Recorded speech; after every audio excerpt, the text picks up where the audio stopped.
ನಮಸ್ಕಾರ, ಇನ್ಸೈಡ್ ಸ್ಟೋರಿಗೆ ಸ್ವಾಗತ. ನಾನು ನವಿತಾ ಜೈನ್. ಬಿಜೆಪಿಯಲ್ಲಿ ಮತ್ತೆ ಶುರುವಾಯಿತು ನಾಯಕತ್ವದ ಗೊಂದಲ. ದಿಢೀರ್ ಅಂತ ದೆಹಲಿಗೆ ತೆರಳಿದ್ದಾರೆ ಬಿವೈ ವಿಜಯೇಂದ್ರ. ಹೈಕಮಾಂಡ್ನ ಅನುಮಾನವನ್ನ ಪರಿಹರಿಸಲು ದೆಹಲಿಗೆ ತೆರಳಿದ್ದಾರೆ ವಿಜಯೇಂದ್ರ.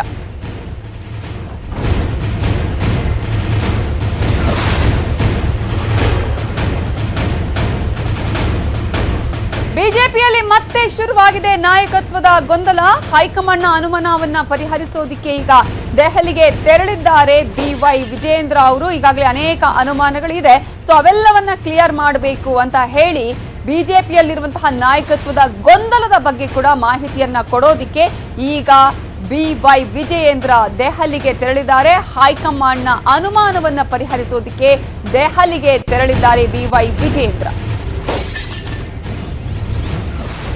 ವಿಜಯೇಂದ್ರ ಅವರು ದಿಢೀರ್ ಅಂತ ದೆಹಲಿಗೆ ತೆರಳಿದ್ ಯಾಕೆ ಅಂತ ನೋಡ್ತಾ ಹೋಗೋದಾದ್ರೆ, ನಿನ್ನೆ ತಡರಾತ್ರಿವರೆಗೂ ಸಿಎಂ ಡಿನ್ನರ್ ಮೀಟಿಂಗ್ ಅನ್ನ ಮಾಡಿದ್ರು. ಹೈಕಮಾಂಡ್ಗೆ ಸಿಎಂ ಬಗ್ಗೆ ಏನು ಅಭಿಪ್ರಾಯ ಇದೆ ಅನ್ನುವ ಬಗ್ಗೆ ಚರ್ಚೆಯಾಗಿದೆ. ಅರುಣ್ ಸಿಂಗ್ ರಾಜ್ಯ ಭೇಟಿ ನಂತರ ನಡೆದಿರುವಂತಹ ಎಲ್ಲವೂ ಬೆಳವಣಿಗೆಗಳಿದು. ಸಂಸದ ಬಿವೈ ರಾಘವೇಂದ್ರ ಅವರಿಂದ ಕೇಂದ್ರ ಸಚಿವ ಸ್ಥಾನಕ್ಕೆ ಒತ್ತಡವನ್ನ ಕೂಡ ಹೇರಲಾಗ್ತಾ ಇದೆ. ಇನ್ನು ಬಿವೈ ವಿಜಯೇಂದ್ರ ಬಿಜೆಪಿ ಒಳಗಿನ ಮುಂದಿನ ರಾಜಕೀಯ ಭವಿಷ್ಯ ಸುದೀರ್ಘವಾಗಿ ಕುಟುಂಬದ ಜೊತೆ ಬಿಎಸ್ವೈ ಚರ್ಚೆಯನ್ನ ಮಾಡಿದ್ದಾರೆ. ಸಂಸದ ರಾಘವೇಂದ್ರರಿಂದ ಕೇಂದ್ರ ಸಚಿವ ಸ್ಥಾನಕ್ಕೆ ಈಗಾಗಲೇ ಒತ್ತಡವನ್ನ ಹೇರಲಾಗ್ತಾ ಇದ್ದು, ಭವಿಷ್ಯದ ರಾಜಕೀಯ ಆಗಿರೋದ್ರಿಂದ ಬಿವೈ ವಿಜಯೇಂದ್ರ ಅವರು ಆಗು ಹೋಗುಗಳ ಬಗ್ಗೆ ಕೂಡ ಸಿಎಂ ಚರ್ಚೆ ಮಾಡಿದ್ದಾರೆ. ಚರ್ಚೆಯ ಬೆನ್ನಲ್ಲೇ ದೆಹಲಿಗೆ ತೆರಳಿದ್ದಾರೆ ಬಿವೈ ವಿಜಯೇಂದ್ರ. ಹಾಗಾಗಿ ಅವರ ಈ ಒಂದು ಪ್ರಯಾಣ ಇದೆಯಲ್ಲ, ಸಾಕಷ್ಟು ಕುತೂಹಲಕ್ಕೆ ಎಡೆ ಮಾಡಿಕೊಟ್ಟಿದೆ. ಬಿವೈ ವಿಜಯೇಂದ್ರ ಅವರ ದೆಹಲಿ ಪ್ರಯಾಣ ಯಾಕಾಯಿತು, ಯಾವ ಕಾರಣಕ್ಕಾಗಿ ಅಲ್ಲಿ ಆಗಿದೆ ಅನ್ನೋದು ಬಹಳ ಕುತೂಹಲಕ್ಕೆ ಕಾರಣವಾಗಿದೆ.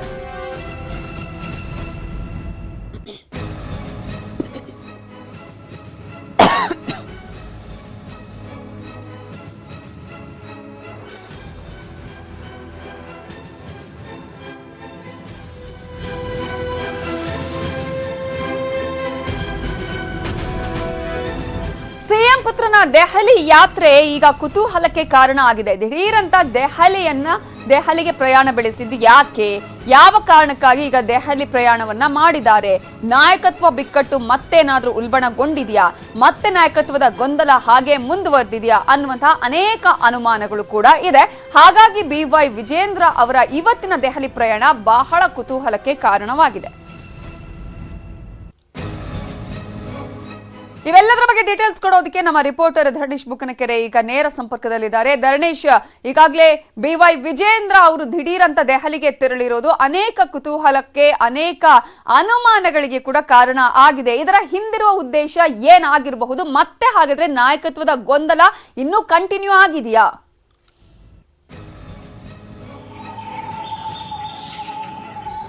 ನವಿತಾ, ನಿನ್ನೆ ರಾತ್ರಿ ಸಿಎಂ ಕುಟುಂಬ ವರ್ಗದವರು ರೆಸಾರ್ಟ್ ಒಂದರಲ್ಲಿ ಸೇರಿದ್ರು. ಒಂದು ರೀತಿಯಲ್ಲಿ ಔತಣಕ್ಕೆ ಅಂತ ಸೇರಿದ್ರು, ಡಿನ್ನರ್ಗೆ ಅಂತ ಸೇರಿದ್ರು. ಆ ಸಂದರ್ಭದಲ್ಲಿ ಕುಟುಂಬದ ವಿಷಯವನ್ನ ಚರ್ಚೆ ಮಾಡಿದ್ರು. ಅದಾದ ಬೆಳವಣಿಗೆಯಲ್ಲಿ ದಿಢೀರನೆ ಅವರು ದೆಹಲಿಗೆ ಹೊರಟಿದ್ರು. ಬಿವೈ ವಿಜಯೇಂದ್ರ ಯಡಿಯೂರಪ್ಪ ಪುತ್ರ ಅಂತ ಹೇಳಲಾಗ್ತಾ ಇತ್ತು. ಹೀಗೆ ಬೆಳಿಗ್ಗೆ ದಿಢೀರಂತ ದೆಹಲಿಗೆ ಬಂದಿದ್ದಂಥ ವಿಜಯೇಂದ್ರ ರಾತ್ರಿ ಮತ್ತೆ ವಾಪಸ್ ಕೂಡ ಹೋಗ್ತಾ ಇದ್ದಾರೆ. ಈ ನಡುವೆ ಅಂದರೆ ಬೆಳಿಗ್ಗೆಯಿಂದ ರಾತ್ರಿವರೆಗೆ ಅವರು ಯಾರನ್ನ ಭೇಟಿ ಮಾಡಿದ್ದಾರೆ, ಹೈಕಮಾಂಡ್ ನಾಯಕರನ್ನ ಅನ್ನುವ ಬಗ್ಗೆ ಇನ್ನೂ ಕೂಡ ಖಚಿತವಾದಂಥ ಮಾಹಿತಿಗಳು ಲಭ್ಯ ಆಗಿಲ್ಲ. ಆದರೆ ಅವರು ಅರುಣ್ ಸಿಂಗ್ ಅವರನ್ನು ಭೇಟಿ ಆಗಿರಬಹುದು ಅಂತ ಹೇಳಲಾಗ್ತಾ ಇದೆ. ಯಾಕೆಂದರೆ ಇತ್ತೀಚೆಗೆ ನಡೆದ ವಿದ್ಯಮಾನಗಳನ್ನು ನಾವು ಗಮನಿಸಿದ್ದೀವಿ. ರಾಜ್ಯದಲ್ಲಿ ನಾಯಕತ್ವ ಬದಲಾವಣೆ ವಿಷಯ ಭಾಳ ವ್ಯಾಪಕವಾಗಿ ಚರ್ಚೆ ಆಗಿತ್ತು. ಈ ಸಂಬಂಧಪಟ್ಟಂತೆ ಅರುಣ್ ಸಿಂಗ್ ರಾಜ್ಯಕ್ಕೆ ಬಂದು ಅಲ್ಲಿ ಶಾಸಕರು, ಸಚಿವರು ಮತ್ತು ಹಿರಿಯ ನಾಯಕರ ಸಭೆಯನ್ನು ಮಾಡಿದ್ರು, ಅಭಿಪ್ರಾಯವನ್ನು ಸಂಗ್ರಹಿಸಿದ್ರು. ಆ ಸಂದರ್ಭದಲ್ಲಿ ಕೆಲವರು ವಿಜಯೇಂದ್ರ ಅವರು ಸರ್ಕಾರದ ಕೆಲಸ ಕಾರ್ಯಗಳಲ್ಲಿ ಹಸ್ತಕ್ಷೇಪ ಮಾಡ್ತಿದ್ದಾರೆ ಅನ್ನುವಂತಹ ಅಸಮಾಧಾನವನ್ನು ಹೊರಹಾಕಿದ್ರು. ಆ ಅಸಮಾಧಾನದ ಹಿನ್ನೆಲೆಯಲ್ಲಿ ಅರುಣ್ ಸಿಂಗ್ ವಿಜಯೇಂದ್ರಗೆ ಸೂಚನೆಯನ್ನು ಕೊಟ್ಟಿದ್ರು. ಆ ಕಾರಣಕ್ಕೋಸ್ಕರ ಸ್ಪಷ್ಟೀಕರಣ ಕೊಡಲಿಕ್ಕೆ ಅವರು ದೆಹಲಿಗೆ ಬಂದಿದ್ರು ಅಂತ ಹೇಳಲಾಗ್ತಾ ಇದೆ. ಇನ್ನೂ ಕೂಡ ಖಚಿತವಾದಂಥ ಮಾಹಿತಿಗಳು ಬರಬೇಕು. ಮತ್ತು ಅದೇ ಕಾರಣಕ್ಕೋಸ್ಕರ ಬಂದಿದ್ರ ಅಥವಾ ಅವರು ಹೇಳುವ ಪ್ರಕಾರ, ಅಂದರೆ ವಿಜಯೇಂದ್ರ ಹೇಳುವ ಪ್ರಕಾರ ಖಾಸಗಿ ಕೆಲಸಕ್ಕೋಸ್ಕರ ಏನಾದರೂ ದೆಹಲಿಗೆ ಬಂದಿದ್ರ ಅನ್ನುವಂಥದ್ದು ಕೂಡ ಗೊತ್ತಾಗಬೇಕು. ಆದರೆ ಇಲ್ಲಿ ನಾಯಕತ್ವದ ಬದಲಾವಣೆ ವಿಷಯ ಅಥವಾ ರಾಜ್ಯ ಬಿಜೆಪಿಯ ಬಿಕ್ಕಟ್ಟು ಇನ್ನೂ ಕೂಡ ಸಂಪೂರ್ಣವಾಗಿ ಬಗೆಹರಿದಿಲ್ಲ ಅನ್ನುವಂಥದ್ದು ವಿಜಯೇಂದ್ರ ಅವರ ಈ ದೆಹಲಿಯ ದಿಢೀರ್ ಭೇಟಿ ಮತ್ತು ದಿಢೀರ್ ಅಂತ ವಾಪಸ್ ಹೋಗ್ತಿರೋದ್ರಿಂದ ಗೊತ್ತಾಗ್ತಿದೆ. ಇತ್ತೀಚೆಗೆ ಇದೇ ರೀತಿ ದಿಢೀರ್ ಅಂತ ಬಂದಿದ್ದು ವಿಜಯೇಂದ್ರ, ಆಗಲೂ ಕೂಡ ಬಹಳ ಚರ್ಚೆ ಆಗ್ತಾ ಇತ್ತು, ರಾಜಕೀಯವಾಗಿ ದೊಡ್ಡ ಸಂಚಲನ ಉಂಟಾಗಿತ್ತು. ಯಾಕೆ ವಿಜಯೇಂದ್ರ ದೆಹಲಿಗೆ ಇದ್ದಕ್ಕಿದ್ದಂತೆ ಹೋಗಿದ್ದಾರೆ ಅಂತ. ಆಗ ಅಮಿತ್ ಶಾ ಅವರನ್ನ ಮತ್ತು JP ನಡ್ಡಾ, ಅರುಣ್ ಸಿಂಗ್ ಎಲ್ಲರನ್ನೂ ಕೂಡ ಭೇಟಿಯಾಗಿದ್ರು.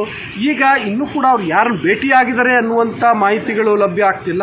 ಆದರೆ ಕಳೆದ ಬಾರಿಯ ರೀತಿಯಲ್ಲೇ ಒಂಥರ ಸರ್ಪ್ರೈಸಿಂಗ್ ವಿಸಿಟ್ ಕೊಟ್ಟಿರೋದ್ರಿಂದ ಕುತೂಹಲ ಸಹಜವಾಗಿ ಹೆಚ್ಚಾಗ್ತಾ ಇದೆ. ನವಿತಾ, ಧರಣೇಶ್, ಈಗ ಒಂದ್ ಕಡೆ ಈಗ ಸದ್ಯದ ಮಟ್ಟಿಗೆ ನಾವು ನೋಡ್ತಾ ಹೋಗೋದಾದ್ರೆ ಒಂದಷ್ಟು ಹೇಳಿಕೆಗಳಂತೂ ನಿಂತಿರೋದನ್ನ ನಾವು ಗಮನಿಸ್ತಾ ಇದ್ದೀವಿ. ಆದ್ರೆ ಇನ್ನೂ ಕೂಡ ಒಳಗೊಳಗೆ ಅಂತಹ ಡೆವಲಪ್ಮೆಂಟ್ಸ್ ಗಳು ನಡೀತಾ ಇದೆ. ಇನ್ನಷ್ಟು ಕೋಪ ಈಗ ಉಸ್ತುವಾರಿ ಮೇಲೆನೆ ಇರೋದ್ರಿಂದ ಅನೇಕ ಶಾಸಕರುಗಳಿಗೆ ಸೊ ಅದನ್ನ ತಣಿಸುವಂತಹ ಪ್ರಯತ್ನ, ಹೈಕಮಾಂಡ್ಗೆ ಇವೆಲ್ಲವನ್ನ ಅನುಮಾನಗಳನ್ನ ತಣಿಸುವಂತಹ ಪ್ರಯತ್ನಕ್ಕೆ ಏನಾದ್ರೂ ಮುಂದಾಗಿದಾರಾ, ಹೇಗೆ?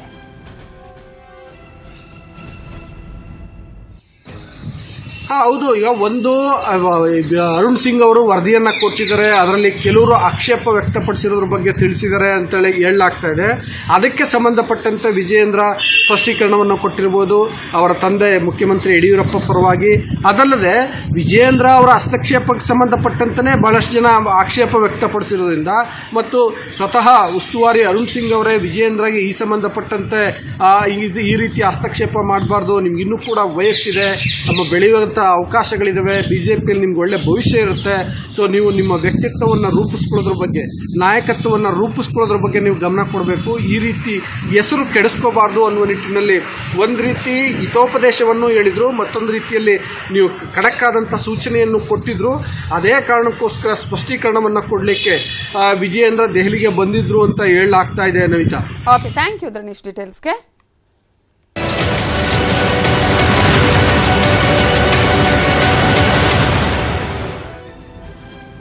ಕಾಂಗ್ರೆಸ್ನಲ್ಲಿ ಸಂಚಲನವನ್ನ ಮೂಡಿಸಿದೆ ಸಿದ್ದು ಸಿಎಂ ಅಸ್ತ್ರ. ನಾನಾ ನೀನಾ ಅನ್ನುವಂತಾಗಿದೆ ಸಿದ್ದು ಡಿಕೆಶಿ ಬಣ. ಸಿದ್ದು ಡಿಕೆಶಿ ನಡುವೆ ಹೈಕಮಾಂಡೇ ಈಗ ಹೈರಾಣಾಗಿ ಹೋಗಿದೆ. ಯಾಕಂದ್ರೆ ನಾನಾ ನೀನಾ ಅನ್ನುವಂತಹ ವಿಚಾರಗಳೇ ಈಗ ಸಾಕಷ್ಟು ಚರ್ಚೆಗೆ ಕಾರಣ ಆಗಿದೆ ಕರ್ನಾಟಕದಲ್ಲಿ ಕಾಂಗ್ರೆಸ್ನಲ್ಲಿ ಸಿಎಂ ವಿಚಾರಕ್ಕೆ ಸಂಬಂಧಪಟ್ಟ ಹಾಗೆ. ಸೊ ಈಗ ಹೈರಾಣಾಗಿರೋದು ಹೈಕಮಾಂಡ್. ಪಟ್ಟು ಬಿಟ್ಟಿಲ್ಲ ಸಿದ್ದರಾಮಯ್ಯ ಮತ್ತು DK ಶಿವಕುಮಾರ್ ಇಬ್ರು ಕೂಡ ಶಾಸಕರನ್ನ ನಿಯಂತ್ರಣದಲ್ಲಿ ಇಟ್ಕೊಳ್ಬೇಕು ಅಂತ ಹೇಳಿ DKಶಿ ತಾಕೀತನ್ನ ಮಾಡಿದ್ದಾರೆ. ಆದ್ರೆ ಮೌನದ ಮೂಲಕವೇ DK ಶಿವಕುಮಾರ್ಗೆ ತಿರುಗೇಟನ್ನ ಕೊಟ್ಟಿದ್ದಾರೆ ವಿಪಕ್ಷ ನಾಯಕರಾಗಿರುವಂತಹ ಸಿದ್ದರಾಮಯ್ಯ ಅವರು. ನಿನ್ನೆ DK ಶಿವಕುಮಾರ್ ಹೇಳಿದ್ರು ಇವೆಲ್ಲದಕ್ಕೂ ಕೂಡ ಯಾವ ರೀತಿಯಾಗಿ ಕಂಟ್ರೋಲ್ ಅಲ್ಲಿ ಇಡಬೇಕು ಅನ್ನೋದ್ರ ಬಗ್ಗೆ ಅದನ್ನ ಸಿದ್ದರಾಮಯ್ಯ ಅವರೇ ನೋಡ್ಕೊಳ್ತಾರೆ ಅಂತ ಹೇಳಿ. ಆದ್ರೆ ಇದ್ಯಾವುದಕ್ಕೂ ಕೂಡ ಇವತ್ತು ಆನ್ಸರ್ ಕೊಟ್ಟಿಲ್ಲ, ಮೌನಕ್ಕೆ ಶರಣಾಗಿದ್ದಾರೆ. ಮೌನದ ಮೂಲಕವೇ ಉತ್ತರವನ್ನ DKಶಿಗೆ ಕೊಟ್ಟಿದ್ದಾರೆ ಸಿದ್ದರಾಮಯ್ಯ ಅವರು. ಸಿದ್ದು DK ವಾರ್ ಹೇಗ್ ನಡೀತಾ ಇದೆ ಅಂತ ನೋಡ್ತಾ ಹೋಗೋದಾದ್ರೆ ಇಬ್ಬರ ಪಾಲಿಗೂ ಕೂಡ ಮುಂದಿನ ವಾರವೇ ನಿರ್ಣಾಯಕ ಆಗುತ್ತೆ. ಯಾಕೆ ಅಂದ್ರೆ ಮುಂದಿನ ವಾರ ಸಿದ್ದರಾಮಯ್ಯ ಅವರು ದೆಹಲಿಗೂ ಹೋಗಬಹುದು, ರಣದೀಪ್ ಸುರ್ಜೇವಾಲಾ ಅವರು ಬೆಂಗಳೂರಿಗೂ ಕೂಡ ಬರಬಹುದು. ಸೊ ಹೈಕಮಾಂಡ್ ಬಳಿ ಆಲ್ರೆಡಿ ಸಮಯವನ್ನ ಕೇಳಿದ್ದಾರೆ ವಿಪಕ್ಷ ನಾಯಕರಾಗಿರುವಂತಹ ಸಿದ್ದರಾಮಯ್ಯ ಅವರು. ಸೊ ಸಿದ್ದರಾಮಯ್ಯ ಅವರು ದೆಹಲಿಗೆ ಹೋಗ್ತಾರೋ ಅಥವಾ ಸುರ್ಜೇವಾಲಾ ಅವರೇ ಬೆಂಗಳೂರಿಗೆ ಬರ್ತಾರೋ ಕಾದು ನೋಡ್ಬೇಕಾಗತ್ತೆ. ಸಿದ್ದರಾಮಯ್ಯ ಅವರಿಗೆ ಸೂಚನೆ ಕೊಡಬೇಕು ಅಂತ ಹೇಳಿ DK ಶಿವಕುಮಾರ್ ಅವರು ಒತ್ತಡವನ್ನ ಹೇರ್ತಾ ಇದ್ದಾರೆ. ಇನ್ನು ಸುರ್ಜೇವಾಲಾ ಮೇಲೆ ಒತ್ತಡವನ್ನ ಹೇರ್ತಾ ಇದ್ದಾರೆ DK ಶಿವಕುಮಾರ್ ಅವರು. ಹಾಗಾಗಿ ಸಿದ್ದರಾಮಯ್ಯ ಅವರು ದೆಹಲಿಗೆ ಹೋಗ್ತಾರಾ ಅಥವಾ ಸುರ್ಜೇವಾಲಾ ಅವರೇ ಬೆಂಗಳೂರಿಗೆ ಬರ್ತಾರಾ, ಈ ಎಲ್ಲ ಗಲಾಟೆಗಳನ್ನ ಅದರ ಜೊತೆಗೆ ಪ್ರಮುಖವಾಗಿ ನೋಡಬೇಕು. ಒಂದು ರೀತಿಯಲ್ಲಿ ಈಗ ಸಿಎಂ ವಿಚಾರಕ್ಕೆ ಸಂಬಂಧಪಟ್ಟ ಹಾಗೆ ಕಾಂಗ್ರೆಸ್ನಲ್ಲಿ ಕಳೆದ ಕೆಲವು ದಿನಗಳಿಂದಲೂ ಕೂಡ ಸಿದ್ದರಾಮಯ್ಯ ಅವರ ಆಪ್ತರು ಒಂದಷ್ಟು ಹೇಳಿಕೆಗಳನ್ನು ಕೊಡ್ತಾ ಇದ್ದಾರೆ, DKಶಿ ಪರವಾಗಿ ಒಂದಷ್ಟು ಹೇಳಿಕೆಗಳು ಬರ್ತಾ ಇದೆ. ಸೊ ಇದನ್ನ ನಿಲ್ಲಿಸಬೇಕು ಅಂತ ಹೇಳಿ ಆಲ್ರೆಡಿ DKಶಿ ಅವರು ಹೈಕಮಾಂಡ್ ಮೊರೆ ಕೂಡ ಹೋಗಿರೋದನ್ನ ನೋಡಬಹುದು. ಜೊತೆಗೆ ಸಿದ್ದರಾಮಯ್ಯ ಅವರು ಕೂಡ ಇದಕ್ಕೆ ಬಗ್ಗೆ ಕ್ರಮ ಕೈಗೊಳ್ಳಬೇಕು ಅಂತ ಹೇಳಿದ್ರು.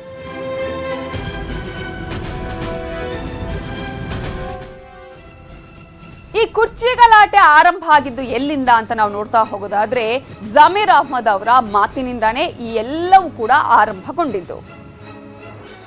ಮಾಜಿ ಅಂತ ಎಂದು ಹೇಳಕ್ ಸಿದ್ಧ ಇಲ್ಲ. ಭಾವಿ ಮುಖ್ಯಮಂತ್ರಿಗಳಾದಂತ ನಮ್ಮ ಸಿದ್ದರಾಮಯ್ಯ ನಮ್ಮ ರಾಜ್ಯ ಏನಾದ್ರು ಒಳ್ಳೇದಾಗಬೇಕಾದ್ರೆ ಅದು ಮಾನ್ಯ ಸಿದ್ದರಾಮಯ್ಯ ಸಾಧ್ಯ ಅಂತ ನಮ್ಮ ರಾಜ್ಯ ಜನ ತೀರ್ಮಾನ ಮಾಡೋದು ನನ್ಗಿಂತ ಹೆಚ್ಚಾಗಿದೆ. ಸಿಎಂ ಕುರ್ಚಿ ಬಗ್ಗೆ ಸಿದ್ದರಾಮಯ್ಯ ಅವರು ಆಡಿದಂತಹ ಮಾತುಗಳು ಯಾವ ರೀತಿಯಾಗಿದೆ ನೋಡಿ. ಶಾಸಕರುಗಳು ಹೇಳಿಕೆ ಕೊಟ್ಟೋದಕ್ಕೆ ತಾವು ನಿಯಂತ್ರಣ ಮಾಡಬೇಕು, ಇಲ್ಲಿದ್ರೆ ಕಾಂಗ್ರೆಸ್ ಪಕ್ಷ ಇನ್ನೂ ಬದುಕಿದೆ, ಸತ್ತಿಲ್ಲ, ಅನ್ನುವಂಥ ಮಾತನ್ನ ಕೆಪಿಸಿಸಿ ಅಧ್ಯಕ್ಷ ಇಲ್ಲ ನನಗೆ, ಅದಕ್ಕೆ I do not want to react to that ಹೇಳಿದಾರೆ ಪಾಪ. ನಾನು ಯಾವುದೂ ರಿಯಾಕ್ಷನ್ ಮಾಡಲ್ಲ. ನಾನು ಎಲ್ಲ ನನಗೆ ಯಾವತ್ತೂ ಕೂಡ ನಾನು ಚೀಫ್ ಮಿನಿಸ್ಟರ್ ಗೊತ್ತಾಯ್ತಾ. ಆದರೂ ನಾ MLA-ಗಳಿಗೆಲ್ಲ ಮನವಿ ಮಾಡ್ತೇನೆ, ಚೀಫ್ ಮಿನಿಸ್ಟರ್ ಅಂತ ಹೇಳಕ್ ಹೋಗ್ಬೇಡಿ, ಮುಂದಿನ ಚೀಫ್ ಮಿನಿಸ್ಟರ್ ಅಂತ ಹೇಳಕ್ ಹೋಗ್ಬೇಡಿ ಅಂತ ಹೇಳಿ ಎಲ್ರಿಗೂ ಮನವಿ ಮಾಡ್ತೀನಿ. ಪ್ರಜಾಪ್ರಭುತ್ವ ವ್ಯವಸ್ಥೆಯಲ್ಲಿ ಅವ್ರಿಗೆ ವೈಯಕ್ತಿಕ ಅಭಿಪ್ರಾಯಗಳನ್ನು ಹೇಳ್ತಾರೆ, ಅದು ಪಕ್ಷದ ಅಭಿಪ್ರಾಯ ಅಲ್ಲ. ಪಕ್ಷದ ಅಭಿಪ್ರಾಯ ಚುನಾವಣೆ ಆಗಬೇಕು, ನಾವು ಮೆಜಾರಿಟಿ ಬರಬೇಕು, ಮೆಜಾರಿಟಿ ಬಂದ ಮೇಲೆ ಲೆಜಿಸ್ಲೇಟರ್ಗೆ ಒಪಿನಿಯನ್ ಕೊಡ್ತಾರೆ, ಯಾರು ಶಾಸಕಾಂಗ ಪಕ್ಷದ ನಾಯಕರಾಗಬೇಕು, ಅವರ ಅಭಿಪ್ರಾಯಗಳ ಆಧಾರದ ಮೇಲೆ ಹೈಕಮಾಂಡ್ ತೀರ್ಮಾನ. ಅವರ ಅಭಿಪ್ರಾಯ ಹೇಳಿದಾರಪ್ಪ, ವೈಯಕ್ತಿಕ ಅಭಿಪ್ರಾಯ ಅದು. ನಮ್ಮಲ್ಲಿ ಒಂದು ಸಿಸ್ಟಮ್ ಇದೆ ಕಾಂಗ್ರೆಸ್ ಪಾರ್ಟಿನಲ್ಲಿ. ಚುನಾವಣೆ ಆದಮೇಲೆ ಶಾಸಕರು ಅಭಿಪ್ರಾಯ ಅದರ ಮೇಲೆ ಹೈಕಮಾಂಡ್ನವ್ರು ತೀರ್ಮಾನ ಮಾಡೋದು. ಯಾರೋ ವೈಯಕ್ತಿಕವಾಗಿ ಅಭಿಪ್ರಾಯ ಹೇಳಿದ ತಕ್ಷಣ ಅದು ಪಕ್ಷದ ಅಭಿಪ್ರಾಯ ಅಲ್ಲ, ಗೊತ್ತಾಯ್ತು. ಅದ್ರ ಬಗ್ಗೆ ಚರ್ಚೆ ಮಾಡೋದು ಬೇಡ. ಅವರು ವೈಯಕ್ತಿಕವಾಗಿ ಹೇಳ್ತಾರಪ್ಪ, ನಮ್ಮ ಪಕ್ಷದಲ್ಲಿ ಒಂದು ಪದ್ಧತಿ ಇದೆ, MLA-ಗಳು ಹೈಕಮಾಂಡ್ ತೀರ್ಮಾನ ಮಾಡಬೇಕು, ಅವ್ರ ಅಭಿಪ್ರಾಯ ಅವ್ರು ಹೇಳಿದ್ದಾರೆ. ಸಿದ್ದರಾಮಯ್ಯ ಆಪ್ತರು ಅವತ್ತು ಇವತ್ತು ಕೂಡ ಸಿದ್ದುಗೆನೆ ಜೈ ಅಂತ ಹೇಳ್ತಿದ್ದಾರೆ.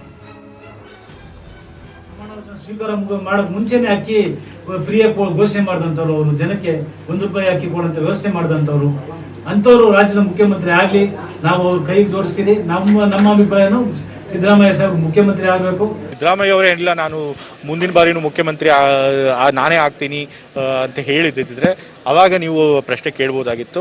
ಬಟ್ ಅವರು ಆ ರೀತಿ ಏನು ಹೇಳಿಲ್ಲ, ಸ್ಪಷ್ಟನೆ ಕೊಟ್ಟಿದ್ದಾರೆ. ಮುಂದಿನ ಬಾರಿ ಮುಖ್ಯಮಂತ್ರಿ ಆಗೋದು ವರಿಷ್ಠರಿಗೆ ಬಿಟ್ಟಿದ್ದು. ಈಗ ನಮ್ಮ ಮುಂದೆ ಇರೋ ಗುರಿ ಕಾಂಗ್ರೆಸ್ ಪಕ್ಷನ ಅಧಿಕಾರಕ್ಕೆ ತರುವಂತದ್ದು ಮಾತ್ರ. ಸಿದ್ದರಾಮಯ್ಯ ಆಗಲಿ ಅಂತೇಳಿ ಜನಾಭಿಪ್ರಾಯನೂ ಇದೆ, ಸಿದ್ದರಾಮಯ್ಯ ಆಗಲಿ ಜನಾಭಿಪ್ರಾಯನೂ ಇದೆ. ಜನಾಭಿಪ್ರಾಯ ಪ್ರಕಾರ ನಾಳೆ ಚುನಾವಣೆ ಆದ ನಂತರ ಯಾಕೆ ಆಗಬಾರ್ದು, ಅವರು ಆಗಬಾರ್ದತ್ತೇನಿದೆ. ಈಗ ಜಮೀರ್ ಅವರು ಸಿದ್ದರಾಮಯ್ಯನೇ ಮುಖ್ಯಮಂತ್ರಿ ಆಗಬೇಕು ಅಂತ ನಿಮ್ಮ ಅಭಿಪ್ರಾಯ ಅಂತ? ಅದೆಲ್ಲ ಹೈಕಮಾಂಡ್ ಬಿಟ್ಟಂತ ವಿಷಯ ನಮ್ಗೆ ಬರೋದೇ ಇಲ್ಲ. ನೀವು ಬೆಂಬಲಿಗರಲ್ವಾ? ನಾನು ಸಿದ್ದರಾಮಯ್ಯನ ಪಟ್ಟ ಶಿಷ್ಯ. ಮುಂದಿನ ಮುಖ್ಯಮಂತ್ರಿಗಳು ಸಿದ್ದರಾಮಯ್ಯ ಅವರು ಆಗಬೇಕು ಅಂತಕ್ಕಂಥ ಕೂಗು ಪ್ರತಿಯೊಬ್ಬರಲ್ಲಿ ಇದೆ ಅಂತೇಳಿ ನನ್ನ ಭಾವನೆ. ಎಲ್ಲ ಮುಖಂಡರುಗಳು ಹೇಳ್ತಾರೆ ಸಿದ್ದರಾಮಯ್ಯ ಸಾಹೇಬ್ರವರು ಮತ್ತೆ ಮುಖ್ಯಮಂತ್ರಿಗಳಾಗಬೇಕು. ಅಲ್ಟಿಮೇಟ್ಲಿ ಪಕ್ಷದ ಹೈಕಮಾಂಡ್ ತೀರ್ಮಾನ ಮಾಡ್ತಾರೆ. ಸನ್ಮಾನ್ಯ ಮುಖ್ಯಮಂತ್ರಿಗಳು ಮತ್ತೊಂದ್ಸರಿ ಸಿದ್ದರಾಮಯ್ಯ ಆಗ್ಲ ಅಂತಂದು ಆ ನಿಟ್ಟಿನಲ್ಲಿ ನಾವು ಕೂಡ ಇವತ್ತೇನು ಜನಗಳು ಏನು ಬೈಕ್ ಐತಿ ಇದ್ರ ಮೇಲೆ ಹೋಗ್ಬೇಕಾದಂತ ಸಂದರ್ಭ ನಮಗೆ ಬರ್ತೈತಿ. ಈಗ ರಾಜ್ಯದ ಜನರ ಅಭಿಪ್ರಾಯ ಏನಿದೆ ಅದು ನನ್ನ ಅಭಿಪ್ರಾಯ, ನನ್ನ ಕ್ಷೇತ್ರದ ಜನರ ಅಭಿಪ್ರಾಯ ಏನಿದೆ ಅದು ನನ್ನ ಅಭಿಪ್ರಾಯ, ನನ್ನ ವೈಯಕ್ತಿಕ ಅಭಿಪ್ರಾಯ ಕೂಡ ನಮ್ಮ ನಾಯಕರಾದಂತ ಸನ್ಮಾನ್ಯ ಸಿದ್ದರಾಮಯ್ಯ ಮುಖ್ಯಮಂತ್ರಿ ಆಗಬೇಕು ಅನ್ನೋದು ನನ್ನ ಅಭಿಪ್ರಾಯ. ಈ ಗಲಾಟೆ ಮಧ್ಯೆ DK ಶಿವಕುಮಾರ್ ಹೇಳಿದ್ದು ಇಷ್ಟು. ಅರ್ಜೆಂಟ್ ಏನು ಇದ್ದೀನೇನ್ರಿ, ನಾನು ಯಾವ ಥರ CM ಆಗಬೇಕು ಅಂತ ಏನಾದ್ರು ಯೋಚನೆ ಮಾಡೋದು. ನನ್ನ ಗುರಿ ಕಾಂಗ್ರೆಸ್ ಪಕ್ಷ ಅಧಿಕಾರಕ್ಕೆ ತರಬೇಕು. ಚಪ್ಪಡಿ ಕಲ್ಲು ಹೊಡೆದು ಬಿಡಿ, ಕಲ್ಲಿದು ಪ್ರಕೃತಿ, ಇದನ್ನ ಚಪ್ಪಡಿ ಮಾಡ್ಕೊಳ್ಳಿ ನನ್ನ ವಿಧಾನಸೌಧಕ್ಕೆ ಅಂತ ಹೇಳಿದ್ದೀನಿ. ಅಪ್ಪ ಯಾರೇನೇನು ಸಲಹೆ ಕೊಡ್ತಾರೋ ಅದೆಲ್ಲ ಸ್ವೀಕಾರ ಮಾಡೋಣ. ಶಾಸಕರು ಹೇಳಿಕೆ ಮಾಡ್ತಾ ಇದ್ದಾರೆ ಅಂತ ತಾವು ಹೇಳ್ತಾ ಇದ್ದೀರಿ. ನಾನು 2-3 ಹೇಳಿಕೆಗಳನ್ನು ನಾನು ಪೇಪರಲ್ಲೆಲ್ಲ ಓದಿದ್ದೀನಿ. ಶಾಸಕಾಂಗ ಪಕ್ಷದ ನಾಯಕರು ಅದನ್ನ ನೋಡ್ಕೊಳ್ತಾರೆ. ಅವ್ರು ನೋಡಿಲ್ಲ ಅಂದ್ರೆ ಕಾಂಗ್ರೆಸ್ ಪಕ್ಷ ಬದುಕಿದೆ. ಅದಕ್ಕೆಲ್ಲ ಪಾರ್ಟಿಯವ್ರು ನೋಡ್ಕೊಳ್ತಾರೆ. ಹೈಕಮಾಂಡ್ ಏನ್ ಹೇಳಬೇಕು ಎಲ್ಲ ಹೇಳಿದೆ. ನಮ್ಮ ಡ್ಯೂಟಿ ಚೀಫ್ ಮಿನಿಸ್ಟರ್ ಅಲ್ಲ, ನಮ್ಮ ಡ್ಯೂಟಿ ಕಾಂಗ್ರೆಸ್ ಸರ್ಕಾರನ ತರುವಂತದ್ದು. ಕಲೆಕ್ಟಿವ್ ಲೀಡರ್ಶಿಪ್ ಅಲ್ಲಿ ಎಲೆಕ್ಷನ್ ಹೋಗ್ತದೆ. ವ್ಯಕ್ತಿ ಪೂಜೆಕ್ಕಿಂತ ಪಕ್ಷದ ಪೂಜೆ ಮುಖ್ಯ. ಮಲಗಿದ್ದವರೆಲ್ಲ ಈಗ ಎದ್ದಿದ್ದಾರೆ, ಹೀಗೆ ಟಾಂಗ್ ಕೊಟ್ಟಿದ್ದು DK ಸುರೇಶ್. ಸದ್ಯಕ್ಕೆ ಕಾಂಗ್ರೆಸ್ ಪಕ್ಷ ಅಧಿಕಾರದಲ್ಲಿ ಇಲ್ಲ. ಕಾಂಗ್ರೆಸ್ ಈಗಿನ ಶಾಸಕರು ಮುಂದಿನ ಶಾಸಕಾಂಗ ಪಕ್ಷದ ಶಾಸಕರಲ್ಲ. 2023ಕ್ಕೆ ಚುನಾವಣೆ ಇದೆ. ಚುನಾವಣೆ ಗೆಲ್ಲೋದನ್ನ ಶಾಸಕರು ಮೊದಲು ಕೆಲಸ ಮಾಡಬೇಕಾಗಿರೋದು, ಪಕ್ಷ ಸಂಘಟನೆಗೆ ಆದ್ಯತೆ ಕೊಡಬೇಕಾಗಿರೋದು. ಕೆಲವರು ಈಗಲೇ ಮುಖ್ಯಮಂತ್ರಿ ಆಗಿದ್ರೆ ದೇವ್ರು ಒಳ್ಳೇದು ಮಾಡಲಿ. ಈಗ ಅವ್ರ ವೈಯಕ್ತಿಕ ಅಭಿಪ್ರಾಯನೂ ಹೇಳ್ಬೋದು, ನನ್ನ ವೈಯಕ್ತಿಕ ಅಭಿಪ್ರಾಯನೂ ಹೇಳ್ಬೋದು. ಪಕ್ಷ ಅಧಿಕಾರಕ್ಕೆ ಬರಬೇಕಲ್ಲ. ಸದ್ಯಕ್ಕೆ ಕಾಂಗ್ರೆಸ್ ಪಕ್ಷ ಅಧಿಕಾರದಲ್ಲಿಲ್ಲ, ವಿರೋಧ ಪಕ್ಷವಾಗಿದೆ. ನಿಜವಾದ ಕಾಂಗ್ರೆಸ್ಸಿಗರು ಯಾರು ಕೂಡ ಆ ಭಾವನೆಯನ್ನು ವ್ಯಕ್ತಪಡಿಸೋದಿಲ್ಲ. ಕಾಂಗ್ರೆಸ್ನ ಶಿಸ್ತನ್ನು ಕಲ್ತಿದ್ದಾರೆ. ಏನು ಮಾಡೋಕ್ಕಾಗಲ್ಲ, ಅಧಿಕಾರಕ್ಕೋಸ್ಕರನೇ ಬಂದಿರೋರು ಇದ್ದಾರಲ್ಲ, ಅವ್ರನ್ನ ಯಾರೇನು ಮಾಡೋಕ್ಕಾಗಲ್ಲ. ಈ ಸದ್ಯಕ್ಕೆ CLP ನಾಯಕರು ಸಿದ್ದರಾಮಯ್ಯನವರು ಇದ್ದಾರೆ. ಪಾರ್ಟಿ ಉಸ್ತುವಾರಿ ಜವಾಬ್ದಾರಿ ನೋಡ್ಕೊಳ್ಳೋಕ್ಕೆ DK ಶಿವಕುಮಾರ್ ಅವ್ರನ್ನ ನೇಮಕ ಮಾಡಿದ್ದಾರೆ. ಸೊ ಪಾರ್ಟಿ ಕೆಲಸ ಶಿವಕುಮಾರ್ ಅವ್ರು ಮಾಡ್ತಾ ಇದ್ದಾರೆ, CLP ಕೆಲಸ ವಿರೋಧ ಪಕ್ಷದ ನಾಯಕರಾಗಿ ಅವ್ರ ಕೆಲಸ ಅವ್ರು ಮಾಡ್ತಾ ಇದ್ದಾರೆ. ಮಧ್ಯದಲ್ಲಿರೋರಿಗೆ ಏನು ಕೆಲಸ? ಸ್ಥಾನ ಖಾಲಿ ಇಲ್ಲ. ಖಾಲಿ ಆದಾಗ ಅದ್ರ ಬಗ್ಗೆ ಮುಕ್ತವಾಗಿ ಯಾರ್ಯಾರು ಚರ್ಚೆಗೆ ಬರ್ತಾರೋ ಎಲ್ರಿಗೂ ಸವಾಲ್ ಮಾಡೋಣ. ಈ ಎಲ್ಲಾ ಗಲಾಟೆ ಬಗ್ಗೆ ಪಕ್ಷದ ಸೀನಿಯರ್ ಲೀಡರ್ಗಳು ಏನ್ ಮಾತನಾಡಿದ್ದಾರೆ ನೋಡಿ. ಚುನಾವಣೆಯಲ್ಲಿ ನಾವೆಲ್ಲ ಗೆದ್ದು ಬರಬೇಕು. ಹೈಕಮಾಂಡು ಅವರಿಗೆ ಜನರಲ್ ಸೆಕ್ರೆಟರಿ ಇರ್ತಾರೆ, ಅವರಿಗೆ ಫೀಡ್ಬ್ಯಾಕ್ ಕೊಡೋದಕ್ಕೆ ಇಲ್ಲಿನ ಸ್ಥಿತಿಗತಿಗಳನ್ನು, ಮತ್ತು ವರ್ಕಿಂಗ್ ಕಮಿಟಿಯಲ್ಲಿ ಕರ್ನಾಟಕಕ್ಕೆ ಸಂಬಂಧಪಟ್ಟಂಥ ಜನರು ಅವರೆಲ್ಲ ಕೂತ್ಕೊಂಡು ಚರ್ಚೆ ಮಾಡ್ತಾರೆ. ಯಾರು ಸಮರ್ಥರಿದ್ದಾರೆ ಕಾಂಗ್ರೆಸ್ ಪಕ್ಷದ ಸರ್ಕಾರವನ್ನು ನಡೆಸೋದಕ್ಕೆ ಅಂತೇಳಿ ಆ ಸಂದರ್ಭದಲ್ಲಿ ತೀರ್ಮಾನ ಮಾಡ್ತಾರೆ. ಪಕ್ಷ ಅಧಿಕಾರಕ್ಕೆ ಬಂದ ಮೇಲೆ ಮುಖ್ಯಮಂತ್ರಿ ಹೈಕಮಾಂಡ್ ಅವರು ಮತ್ತು ಶಾಸಕರು ಹೇಳಿದವರು ಆಗ್ತಾರೆ. ಅದರಲ್ಲಿ ಯಾರ್ದು ಭಿನ್ನಾಭಿಪ್ರಾಯ ಇಲ್ಲ. ಪಕ್ಷ ಮೊದಲು ಅಧಿಕಾರಕ್ಕೆ ಬರೋ ಕೆಲಸವನ್ನು ನಾವೆಲ್ಲ ಸೇರಿ ಮಾಡೋಣ ಅನ್ನೋ ವಿಷಯವನ್ನು ನಾನು ಈಗಾಗಲೇ ಹೇಳಿದ್ದೇನೆ. ಪಕ್ಷ ದೊಡ್ಡದು, ವ್ಯಕ್ತಿ ಯಾವತ್ತೂ ದೊಡ್ಡದಾಗೋದಿಲ್ಲ. ಪಕ್ಷದ ಜೊತೆಯಲ್ಲೇ ಇರಬೇಕು. ಹಿಂದೆ ಸಿದ್ದರಾಮಯ್ಯನವ್ರ ಕಾಲದಲ್ಲಿ ನಾವು ಯಾವ ರೀತಿ ಕಾರ್ಯಕ್ರಮಗಳನ್ನು ಕೊಟ್ಟಿವಿ ಆ ರೀತಿ ಮತ್ತೆ ರೈತರಿಗಾಗಲಿ ಬಡವರಿಗಾಗಲಿ ಕೊಡುವಂಥದ್ದಕ್ಕೆ ನಾವು ಕಾರ್ಯೋನ್ಮುಖರಾಗಬೇಕಾಗ್ತದೆ. ಮುಖ್ಯಮಂತ್ರಿಗಳ ವಿಷಯ ಅಪ್ರಸ್ತುತ ಇದೆ. ಪಕ್ಷ ಅಧಿಕಾರಕ್ಕೆ ಬರೋದಕ್ಕೆ ಒಗ್ಗಟ್ಟಾಗಿ ಕೆಲಸ ಮಾಡಬೇಕಾಗ್ತದೆ. ಸೀನಿಯರ್ ಲೀಡರ್ಸನ್ನು ವಿಶ್ವಾಸ ತೆಗೆದುಕೊಂಡು ಹೋಗ್ತಾರೆ ಅಂತ ಭಾವಿಸಿದ್ದೀನಿ. ಹಲವಾರು ವಿಷಯಗಳಲ್ಲಿ ನಮ್ಮ ಜೊತೆಯಲ್ಲಿ ಕೂಡ ಚರ್ಚೆ ಮಾಡಿದ್ದಾರೆ. ಈ ರೀತಿ ಊಹಾಪೋಹಗಳಿಗೆ ಅವಕಾಶ ಆಗಿರೋದ್ರಿಂದ ಒಂದು ಕಡೆ ಮುಖ್ಯಮಂತ್ರಿ ವಿಷಯ ಆಗಲಿ, ಒಂದು ಕಡೆ ಅಭ್ಯರ್ಥಿಗಳ ಆಯ್ಕೆ ಆಗಲಿ, ಇದಕ್ಕೊಂದು ಸೀನಿಯರ್ ಲೀಡರ್ಸ್ ಮೀಟಿಂಗನ್ನು ಕರೆದು ಇತಿಶ್ರೀ ಹೇಳಬೇಕು ಅಂತೇಳಿ ಕೂಡ ನಾನು ಅಧ್ಯಕ್ಷರಿಗೆ ಮನವಿ. ಕಾಂಗ್ರೆಸ್ನಲ್ಲಿ ಈಗ ಸಿದ್ದರಾಮಯ್ಯ ವರ್ಸಸ್ DK ಶಿವಕುಮಾರ್ ಅನ್ನುವಂತಾಗಿದೆ. ಈ ಹಿನ್ನೆಲೆಯಲ್ಲಿ ಯಾವ ರೀತಿಯಾಗಿ ಈಗ ಇದು ಬೇರೆ ಬೇರೆ ಡೆವಲಪ್ಮೆಂಟ್ಸ್ಗೆ ಕಾರಣ ಆಗ್ತಾ ಇದೆ, ಏನು ಆಗಬಹುದು, ಇವೆಲ್ಲದರ ಬಗ್ಗೆ ಡೀಟೇಲ್ಸ್ ಕೊಡೋದಕ್ಕೆ ಪೊಲಿಟಿಕಲ್ ಬ್ಯೂರೋ ಮುಖ್ಯಸ್ಥರಾಗಿರುವಂತಹ ಚಿದಾನಂದ ಪಟೇಲ್ ಈಗ ನೇರ ಸಂಪರ್ಕದಲ್ಲಿದ್ದಾರೆ. ಚಿದಾನಂದ ಪಟೇಲ್, ಈಗ ಒಂದ್ ಕಡೆ ಇನ್ನೂ ಕೂಡ ಈ ಬೆಂಕಿ ಆರದ ಹಾಗೆ ಕಾಣಿಸ್ತಾ ಇಲ್ಲ. ಪ್ರತಿದಿನ ಕೂಡ ಒಬ್ಬೊಬ್ಬರು ಹೇಳಿಕೆಗಳನ್ನ ಕೊಡ್ತಾ ಇದ್ದಾರೆ. DK ಶಿವಕುಮಾರ್ ನಿನ್ನೆ ಕೊಟ್ಟಂತಹ ಹೇಳಿಕೆಗೆ ಸಿದ್ದರಾಮಯ್ಯ ಅವರಂತೂ ಯಾವುದು ಕೂಡ ಕಾಮೆಂಟ್ಸ್ ಮಾಡಿಲ್ಲ ಇವತ್ತು. ಸೊ ಈ ಒಂದು ಬಿರುಗಾಳಿ ಎಲ್ಲಿಗೆ ಹೋಗಿ ರೀಚ್ ಆಗಬಹುದು ಅಂತ ಹೇಳಿ.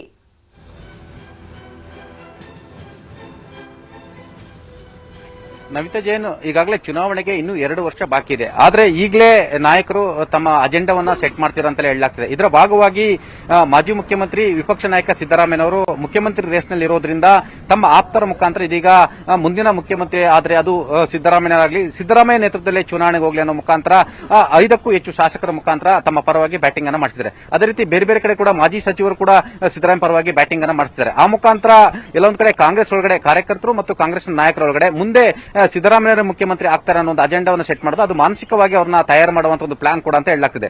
ಮತ್ತೊಂದು ಕಡೆ ಮುಖ್ಯಮಂತ್ರಿ ಆಗಲೇಬೇಕಂತ ಹೇಳಿ ಕನಸು ಕಂಡಿರುವಂತಹ DK ಶಿವಕುಮಾರ್ ಕೂಡ ಪ್ರದೇಶ ಕಾಂಗ್ರೆಸ್ ಸಮಿತಿ ಅಧ್ಯಕ್ಷ ಹುದ್ದೆಯನ್ನು ಇದೇ ಕಾರಣಕ್ಕಾಗಿ ಪಡೆದಿರುವಂತರು. ಹಾಗಾಗಿ ಅವರು ಇಡೀ ರಾಜ್ಯವನ್ನು ಸುತ್ತಿದ್ದಾರೆ ಮತ್ತು ತಮ್ಮದೇ ಆದ ಒಂದು ಟೀಮ್ ಅನ್ನು ಮಾಡ್ತಿರುವಂತದ್ದು.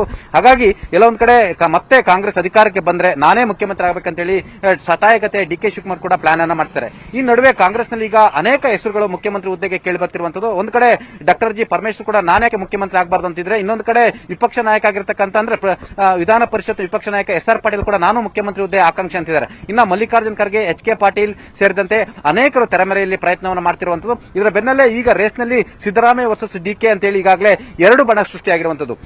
ಈ ಎಲ್ಲ ಕಾರಣಕ್ಕಾಗಿ DK ಶಿವಕುಮಾರ್ ಅವರು ದಿಢೀರ್ನ ಹೈಕಮಾಂಡ್ಗೆ ಹೋಗ್ತಾರೆ. ಹೈಕಮಾಂಡ್ಗೆ ಹೋಗಿ ಸಿದ್ದರಾಮಯ್ಯವರು ಅವರ ಜೊತೆ ಇರತಕ್ಕಂತ ನಾಯಕರುಗಳ ಜೊತೆ ಮುಂದಿನ ಮುಖ್ಯಮಂತ್ರಿ ಸಿದ್ದರಾಮಯ್ಯ ಅಂತ ಹೇಳುವ ಮುಖಾಂತರ ಗೊಂದಲವನ್ನು ಸೃಷ್ಟಿ ಮಾಡ್ತಿದ್ದಾರೆ. ಆ ಮುಖಾಂತರ ಬಿಜೆಪಿಯ ಗೊಂದಲಕ್ಕೆ ಬಿಜೆಪಿಯವರು ಎಲ್ಲ ಒಂದ್ ಕಡೆ ನಮಗೆ ಅಸ್ತ್ರ ಆಗಿದ್ರು. ಆದ್ರೆ ಇದೀಗ ನಾಯಕತ್ವ ವಿಚಾರಕ್ಕೆ ಮತ್ತು ಮುಖ್ಯಮಂತ್ರಿ ವಿಚಾರಕ್ಕೆ ಇದೀಗ ಕಾಂಗ್ರೆಸ್ನಲ್ಲಿ ಸಿದ್ದರಾಮಯ್ಯ ಮುಂದಿನ ಮುಖ್ಯಮಂತ್ರಿ ಅಂತ ಹೇಳಿಕೆ ಕೊಡುವ ಮುಖಾಂತರ ಬಿಜೆಪಿ ಕಾಂಗ್ರೆಸ್ ಅನ್ನ ಒಡೆದ ಮನೆ ಅನ್ನೋ ಮುಖಾಂತರ ಬಿಜೆಪಿಗೆ ಅಸ್ತ್ರವನ್ನು ಮಾಡಿಕೊಡ್ತಿದ್ದಾರೆ. ಇದರಿಂದ ಮುಂದಿನ ದಿನಗಳಲ್ಲಿ ಕಾರ್ಯಕರ್ತರಿಗೆ ಗೊಂದಲ ಆಗುತ್ತೆ, ನಾಯಕರಲ್ಲಿ ಗೊಂದಲ ಆಗುತ್ತೆ ಮತ್ತು ಎಲ್ಲೊಂದ್ ಕಡೆ ಮತದಾರರು ಕೂಡ ಗೊಂದಲ ಆಗುತ್ತೆ. ಇದು ಕೂಡಲೇ ಕಡಿವಾಣ ಹಾಕಬೇಕಂತ ಹೇಳಿ ಸೂಚನೆಯನ್ನ ಕೊಟ್ಟರು. ಅಲ್ಲದೆ ನಿನ್ನೆ ಕೂಡ ಕಾರವಾಗಿ ಮಾತನಾಡಿದಂತ DK ಶಿವಕುಮಾರ್ ಅವರು ಸಿದ್ದರಾಮಯ್ಯನವರು ಶಾಸಕಾಂಗ ಪಕ್ಷದ ನಾಯಕರಿದ್ದಾರೆ, ಅವರು ಶಾಸಕರ ಹೇಳಿಕೆಗಳಿಗೆ ಕಡಿವಾಣ ಹಾಕಲಿ ಅಂದ್ರೆ ಪಕ್ಷ ಬದುಕಿದೆ ಅನ್ನೋ ಮುಖಾಂತರ ಪಕ್ಷ ನಿಮಗೆ ಕಂಟ್ರೋಲ್ ಮಾಡ್ತಾ ಅಂತ ಹೇಳಿ ಎಚ್ಚರಿಕೆಯನ್ನು ಕೊಟ್ಟರು. ಇದರ ಭಾಗವಾಗಿ ಸಿದ್ದರಾಮಯ್ಯ ಕೂಡ ಇವತ್ತು ಬೆಳಿಗ್ಗೆ ಯಾರು ಕೂಡ ನನ್ನನ್ನು ಮುಂದಿನ ಮುಖ್ಯಮಂತ್ರಿ ಅಂತ ಯಾರು ಕೂಡ ಹೇಳ್ಬಾರ್ದು ಅಂತ ಹೇಳಿ ಮನವಿ ಮಾಡಿಕೊಂಡ್ರು. ಆ ಮುಖಾಂತರ ಎಲ್ಲ ಒಂದ್ ಕಡೆ ಹೈಕಮಾಂಡ್ ಕೆಂಗಣ್ಣಿ ಗುರಿಯಾಗಬೇಕಾಗಿದ್ದ ಸಿದ್ದರಾಮಯ್ಯನವರು ಜುಲೈ 2ನೇ ವಾರದಲ್ಲಿ ಹೈಕಮಾಂಡ್ ನಾಯಕರನ್ನು ಭೇಟಿ ಆಗ್ತಿದ್ರು. ಆ ಸಂದರ್ಭದಲ್ಲಿ ಸಮಜಾಯಿಸಿ ನೀಡಲಿಕ್ಕೆ ಮತ್ತು ಎಲ್ಲ ಒಂದು ಎಲ್ಲೊಂದ್ ಕಡೆ ಇದರಿಂದ ಆಗ್ತಕ್ಕಂತ ಏನು ಬೇರೆ ಬೇರೆ ದುಷ್ಪರಿಣಾಮಗಳು ಕಡಿವಾಣ ಹಾಕುವ ಹಿತದೃಷ್ಟಿಯಿಂದ ಸಿದ್ದರಾಮಯ್ಯ ಕೂಡ ಇವತ್ತು ಜಾಣ ನಡೆಯನ್ನ ನೆಟ್ಟಿರುವಂತದ್ದು. ಒಟ್ಟಾರೆ ಸದ್ಯಕ್ಕೆ ಮುಂದಿನ ಮುಖ್ಯಮಂತ್ರಿ ವಿಚಾರಕ್ಕೆ ಸಂಬಂಧಪಟ್ಟಾಗೆ ಇವತ್ತು ಅಂತಿಮವಾಗಿ ಸಿದ್ದರಾಮಯ್ಯ ಕೂಡ ಯಾರು ಕೂಡ ನನ್ನ ಹೆಸರು ಹೇಳ್ಬೇಡಿ ಅಂತ ಹೇಳಿ ಮನವಿ ಮಾಡಿರುವಂತದ್ದು. ಮತ್ತೊಂದು ಕಡೆ ಡಿ.ಕೆ. ಶಿವಕುಮಾರ್ ಕೂಡ ಇದನ್ನ ತೀರ್ಮಾನ ಮಾಡತಕ್ಕಂಥದ್ದು ಹೈಕಮಾಂಡ್ ಮತ್ತು ಶಾಸಕಾಂಗ ಪಕ್ಷ ಸಭೆ ಅನ್ನೋ ಮುಖಾಂತರ ಸದ್ಯಕ್ಕೆ ತೆರೆ ಎಳೆದಿದೆ. ಆದ್ರೆ ಎಲ್ಲೊಂದ್ ಕಡೆ ಕಾಂಗ್ರೆಸ್ನೊಳಗಡೆನ ಮುಖ್ಯಮಂತ್ರಿ ರೇಸ್ ವಿಚಾರವಾಗಿ ಬೂದಿ ಮುಚ್ಚಿದ ಕೆಂಡದಂತೆ ಇರುವಂತದ್ದು. ಯಾವಾಗ ಬೇಕಾದಿದ್ರು ಸ್ಫೋಟಗೊಳ್ಬಹುದು. ನವಿತಾ ಜೈನ್. ಥ್ಯಾಂಕ್ ಯು ಚಿದಾನಂದ್ ಪಟೇಲ್ ಡೀಟೇಲ್ಸ್ಗೆ. ರೇಖಾ ಕದ್ರೇಶ್ ಕೊಲೆ ರಹಸ್ಯವನ್ನ ಬೆನ್ನತ್ತಿರುವಂತಹ ಪೊಲೀಸರು ಪೀಟರ್ ಜೊತೆಗಿನ ಸಂಬಂಧದ ಬಗ್ಗೆ ಮಾಹಿತಿಯನ್ನ ಕಲೆ ಹಾಕ್ತಾ ಇದ್ದಾರೆ. ಪೀಟರ್ ಮತ್ತು ಕದ್ರೇಶ್ ಕುಟುಂಬದ ನಂಟು ಯಾವ ರೀತಿಯಾಗಿತ್ತು, ಎಷ್ಟು ವರ್ಷಗಳಿಂದ ಈ ಕುಟುಂಬದ ನಡುವೆ ನಂಟಿದೆ, ಆನಂತರ ಏನಾಯ್ತು ಅನ್ನೋದರ ಸಂಪೂರ್ಣ ಮಾಹಿತಿಯನ್ನ ಕಲೆ ಹಾಕ್ತಾ ಇದ್ದಾರೆ ಪೊಲೀಸರು. ಹಂತಕರ ಬಂಧನಕ್ಕೆ ಒಂದ್ ಕಡೆ ಈಗಾಗಲೇ ಎಲ್ಲಾ ತಯಾರಿಯನ್ನ ಪೊಲೀಸರು ಮಾಡ್ಕೊಳ್ತಾ ಇದ್ದಾರೆ. ಆದ್ರೆ ಕೊಲೆ ರಹಸ್ಯವನ್ನ ಈಗಾಗಲೇ ಪೊಲೀಸರು ಬೆನ್ನತ್ತಿದ್ದಾರೆ. ಪೀಟರ್ ಜೊತೆಗಿನ ಸಂಬಂಧದ ಬಗ್ಗೆ ಕೂಡ ಮಾಹಿತಿಯನ್ನ ಕಲೆ ಹಾಕ್ತಾ ಇದ್ದಾರೆ. ಪೀಟರ್ ಮತ್ತು ಕದ್ರೇಶ್ ನಂಟಿನ ಬಗ್ಗೆ ತನಿಖೆಯನ್ನ ಮಾಡ್ತಾ ಇದ್ದಾರೆ. ಸಂಪೂರ್ಣವಾದ ಮಾಹಿತಿಯನ್ನ ಕಲೆ ಹಾಕ್ತಾ ಇದ್ದಾರೆ. ಬೆಂಗಳೂರಲ್ಲಿ ರೇಖಾ ಕದ್ರೇಶ್ ಹತ್ಯೆಗೆ ಸಂಬಂಧಪಟ್ಟ ಹಾಗೆ ಎಷ್ಟು ವರ್ಷಗಳಿಂದ ಇವರ ನಡುವೆ ನಂಟಿದೆ, ಯಾವ ರೀತಿಯಾಗಿ ಇವರ ನಡುವೆ ಫ್ರೆಂಡ್ಶಿಪ್ ಇದೆ, ಯಾವ ರೀತಿಯಾಗಿ ಈ ಒಂದು ಪ್ರಕರಣವನ್ನು ಅಥವಾ ಕೊಲೆ ಮಾಡೋದಕ್ಕೆ ಏನ್ ಕಾರಣ, ವೈಮನಸ್ಸು ಏನಾದ್ರೂ ಇದೆಯಾ ಅನ್ನೋದ್ರ ಬಗ್ಗೆ ಸಂಪೂರ್ಣವಾದ ಮಾಹಿತಿಯನ್ನ ಕಲೆ ಹಾಕ್ತಾ ಇದ್ದಾರೆ. ಆ ಒಂದು ಲಿಂಕ್ ಅನ್ನ ನೋಡ್ತಾ ಹೋಗೋದಾದ್ರೆ ಪೀಟರ್ಗೆ ಕದ್ರೇಶ್ ಜೊತೆ 2014ರವರೆಗೂ ಕೂಡ ಸಂಬಂಧ ಇತ್ತು. ಉತ್ತಮವಾದಂತಹ ಸಂಬಂಧವನ್ನೇ ಹೊಂದಿದ್ರು. ಪಾಲಿಕೆಯ ಎಲೆಕ್ಷನ್ ವೇಳೆ ಪೀಟರ್ ಮತ್ತು ಕದ್ರೇಶ್ ಅವರ ನಡುವೆ ಗಲಾಟೆ ಆಗುತ್ತೆ. 2018ರಲ್ಲಿ ಫ್ಲವರ್ ಗಾರ್ಡನ್ ಶಿವನ ಹುಡುಗರಿಂದ ಕದ್ರೇಶ್ ಅವರ ಕೊಲೆ ನಡೆಯುತ್ತೆ. ವಿನಯ್ ಜೊತೆಗೂಡಿ ಕದ್ರೇಶ್ ಕೊಲೆ ಮಾಡಿದ್ರು. ರೇಖಾ ಕದ್ರೇಶ್ ಫುಲ್ ಟೈಮ್ ರಾಜಕೀಯಕ್ಕೆ ಇಳಿದಿದ್ದು ಆ ನಂತರ. ಸೊ ಸ್ನೇಹಿತರು ಸಂಬಂಧಿಕರಿಗೆ ಸಹಾಯ ಮಾಡಿದ್ರು ರೇಖಾ. ಪೀಟರ್ಗೆ ಯಾವುದೇ ರೀತಿಯ ಸಹಾಯವನ್ನ ಮಾಡಿರಲಿಲ್ಲ. ಇದುವೇ ಕೋಪಕ್ಕೆ ಕಾರಣ ಆಗಿರೋದು. ಕುಡಿದ ಮತ್ತಿನಲ್ಲಿ ಸಾಕಷ್ಟು ಬಾರಿ ರೇಖಾ ಜೊತೆ ಪೀಟರ್ ಗಲಾಟೆಯನ್ನ ಕೂಡ ಮಾಡಿದ್ದಾರೆ. ಪೊಲೀಸರನ್ನ ಕರೆಸಿ ಬೆಂಡೆತ್ತಿಸುತ್ತಿದ್ರಂತೆ ರೇಖಾ ಆ ಸಂದರ್ಭದಲ್ಲಿ. ಸೊ ಯಾವ ರೀತಿಯಾಗಿತ್ತು ಲಿಂಕ್ ಅಂತ ನೋಡ್ತಾ ಹೋಗೋದಾದ್ರೆ ಪದೇ ಪದೇ ಪೊಲೀಸರಿಂದ ಹೊಡೆಸ್ತಾಳೆ ಅನ್ನುವ ಕೋಪದಲ್ಲಿದ್ದ ಪೀಟರ್ ಸೂರ್ಯ ಹಾಗೂ ಪಕ್ಕದ ಮನೆಯ ಸ್ಟೀಫನ್ಗೆ ಗುಂಡು ತುಂಡಿಗೆ ಹಣವನ್ನ ಕೊಟ್ಟಿದ್ದ. ಎಣ್ಣೆ ಪಾರ್ಟಿ ವೇಳೆ ರೇಖಾರನ್ನ ಮುಗಿಸುವಂತಹ ಸ್ಕೆಚ್ ಅನ್ನ ಹಾಕಿದ್ದ ಪೀಟರ್ ಅಂಡ್ ಟೀಮ್. ಅದೇ ರೀತಿ ಗಾಂಜಾ ಮತ್ತಲ್ಲೇ ರೇಖಾರನ್ನ ಕೊಲೆಗೈದಿದ್ರು ಆರೋಪಿಗಳು. ಕೊಲೆಯ ಬಳಿಕ ಬೈಕ್ನಲ್ಲಿ ಪರಾರಿಯಾಗಿದೆ ಆರೋಪಿಗಳ ಟೀಮ್.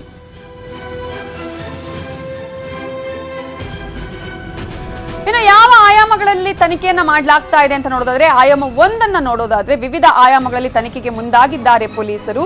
ಪೀಟರ್ ಮತ್ತು ಸೂರ್ಯ ಕೊಲೆ ಮಾಡೋದಕ್ಕೆ ಏನ್ ಕಾರಣ, ಹಣಕಾಸಿನ ವ್ಯವಹಾರದಲ್ಲಿ ಏನಾದ್ರೂ ಮನಸ್ತಾಪ ಇತ್ತಾ, ಪೀಟರ್ ಕೆಲಸ ಮಾಡಿಸಿದ್ದ ವಿಚಾರದಲ್ಲಿ ಬಿಲ್ ಕೊಡಿಸುವಂತೆ ದುಂಬಾಲು ಬಿದ್ದಿದ್ದ ಪೀಟರ್, ಆದ್ರೆ ಬಿಲ್ ಆಗಿರ್ಲಿಲ್ಲ. ಬಿಲ್ ಕೊಡಿಸುವಂತೆ ದುಂಬಾಲು ಬಿದ್ದಿದ್ರು ಕೂಡ. ಸೊ ವೈಯಕ್ತಿಕ ವಿಚಾರದಲ್ಲಿ ಏನಾದ್ರೂ ಜಗಳ ಆಗಿತ್ತಾ ಅನ್ನುವಂತಹ ಆಯಾಮದಲ್ಲೂ ಕೂಡ ತನಿಖೆಯನ್ನ ಮಾಡ್ತಾ ಇದ್ದಾರೆ ಪೊಲೀಸರು. ಆಯಾಮ 2 ನೋಡೋದಾದ್ರೆ ಕೌಟುಂಬಿಕ ಕಲಹವೇ ಕೊಲೆಗೆ ಕಾರಣ ಆಯ್ತಾ, ಕೊಲೆಯ ಮತ್ತೊಬ್ಬ ಆರೋಪಿ ಸ್ಟೀಫನ್ ಅಂತ ಹೇಳಲಾಗಿದೆ. ಸೊ ಸ್ಟೀಫನ್ ಕದ್ರೇಶ್ ತಂಗಿಯ ಮಗ ಎನ್ನಲಾಗಿದೆ. ಮಾಜಿ ಕಾರ್ಪೊರೇಟರ್ ಆಗಿದ್ರು. ಹಣಕಾಸಿನ ಸಹಾಯಕ್ಕೆ ಹಿಂದೇಟನ್ನ ಹಾಕಲಾಗಿತ್ತು. ಇದೇ ಆರೋಪವೇ ಕೊಲೆಗೆ ಕಾರಣನ ಅನ್ನೋದರ ಆಯಾಮದಲ್ಲೂ ಕೂಡ ಪೊಲೀಸರು ತನಿಖೆಯನ್ನ ಮಾಡ್ತಾ ಇದ್ದಾರೆ. ಇನ್ನು ಆಯಾಮ 3 ನೋಡ್ತಾ ಹೋಗೋದಾದ್ರೆ ಬಿಬಿಎಂಪಿ ಚುನಾವಣೆಗೆ ಸಜ್ಜಾಗಿದ್ರ ರೇಖಾ ಅಂತ ಹೇಳಿ. ರೇಖಾ ರಾಜಕೀಯವಾಗಿ ಬೆಳಿತಾರೆ ಅನ್ನುವ ಕಾರಣ ಇತ್ತ. ಚುನಾವಣೆ ಮೇಲೆ ಕಣ್ಣು ಹಾಕಿದ್ರ ಕದ್ರೇಶ್ ಅಕ್ಕ ಮಾಲಾ ವಿರುದ್ಧವೂ ರೌಡಿ ಶೀಟರ್ ತೆರೆಯಲಾಗಿದೆ. ಮಕ್ಕಳಿಗೆ ಅನುಕೂಲವಾಗೋದಕ್ಕೆ ಸ್ಕೆಚ್ ಹಾಕಿದ್ರ. ಮುಂದಿನ ಬಿಬಿಎಂಪಿ ಎಲೆಕ್ಷನ್ಗೆ ಸಜ್ಜಾಗೋದಕ್ಕೆ ಈ ಕೊಲೆಯನ್ನ ಮಾಡ್ಲಾಯ್ತಾ ಅನ್ನೋದ್ರ ಬಗ್ಗೆ ಕೂಡ ಪೊಲೀಸರು ತನಿಖೆಯನ್ನ ಮಾಡ್ತಾ ಇದ್ದಾರೆ. ಆಯಾಮ 4 ಸೂರ್ಯ ಕಾಟನ್ಪೇಟೆಯ ಠಾಣೆಯ ರೌಡಿ ಶೀಟರ್ ಆಗಿದ್ದಾನೆ. ಇತ್ತೀಚೆಗೆ ಸೂರ್ಯನ ವಿರುದ್ಧ ರೌಡಿ ಶೀಟರ್ ತೆರೆಯಲಾಗಿದೆ. ಏರಿಯಾದಲ್ಲಿ ಹವಾ ಮೇಂಟೈನ್ಗಾಗಿ ಹತ್ಯೆಗೆ ಕೈ ಜೋಡಿಸಿದ್ನ ಅನ್ನುವಂತಹ ಪ್ರಶ್ನೆ ಕೂಡ ಇದೆ.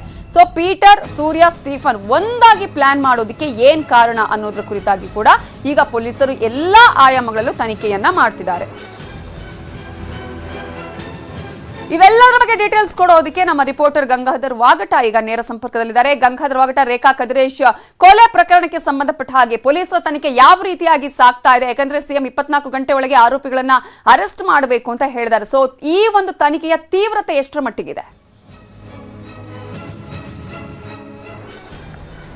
ಎಸ್ ನವಿತಾ, ಈಗ ರೇಖಾ ಕದಿರೇಶ್ ಅವರ ಹತ್ಯೆ ಸಾಕಷ್ಟು ಅನುಮಾನಗಳನ್ನ ಕ್ರಿಯೇಟ್ ಮಾಡಿರುವಂತದ್ದು. ಇದರಲ್ಲಿ ಈಗಾಗಲೇ ಬೆಳಿಗ್ಗೆ ಈ ಒಂದು ಕೊಲೆಯಾದ ಬಳಿಕ ಕೂಡಲೇ ಕಮಿಷನರ್ಗೆ ಮುಖ್ಯಮಂತ್ರಿಗಳಿಗೆ ಖುದ್ದಾಗಿ ಕರೆಯನ್ನ ಮಾಡಿ ಆ ಪ್ರಕರಣದ ಆರೋಪಿಗಳನ್ನ 24 ಗಂಟೆಯಲ್ಲಿ ಬಂಧಿಸಬೇಕು ಅಂತ ಹೇಳಿ ಒಂದು ಸೂಚನೆಯನ್ನ ಕೊಡ್ತಾರೆ. ಅದರ ನಂತರ 4 ವಿಶೇಷ ತಂಡಗಳನ್ನ ರಚನೆ ಮಾಡಲಾಗಿರುವಂತದ್ದು.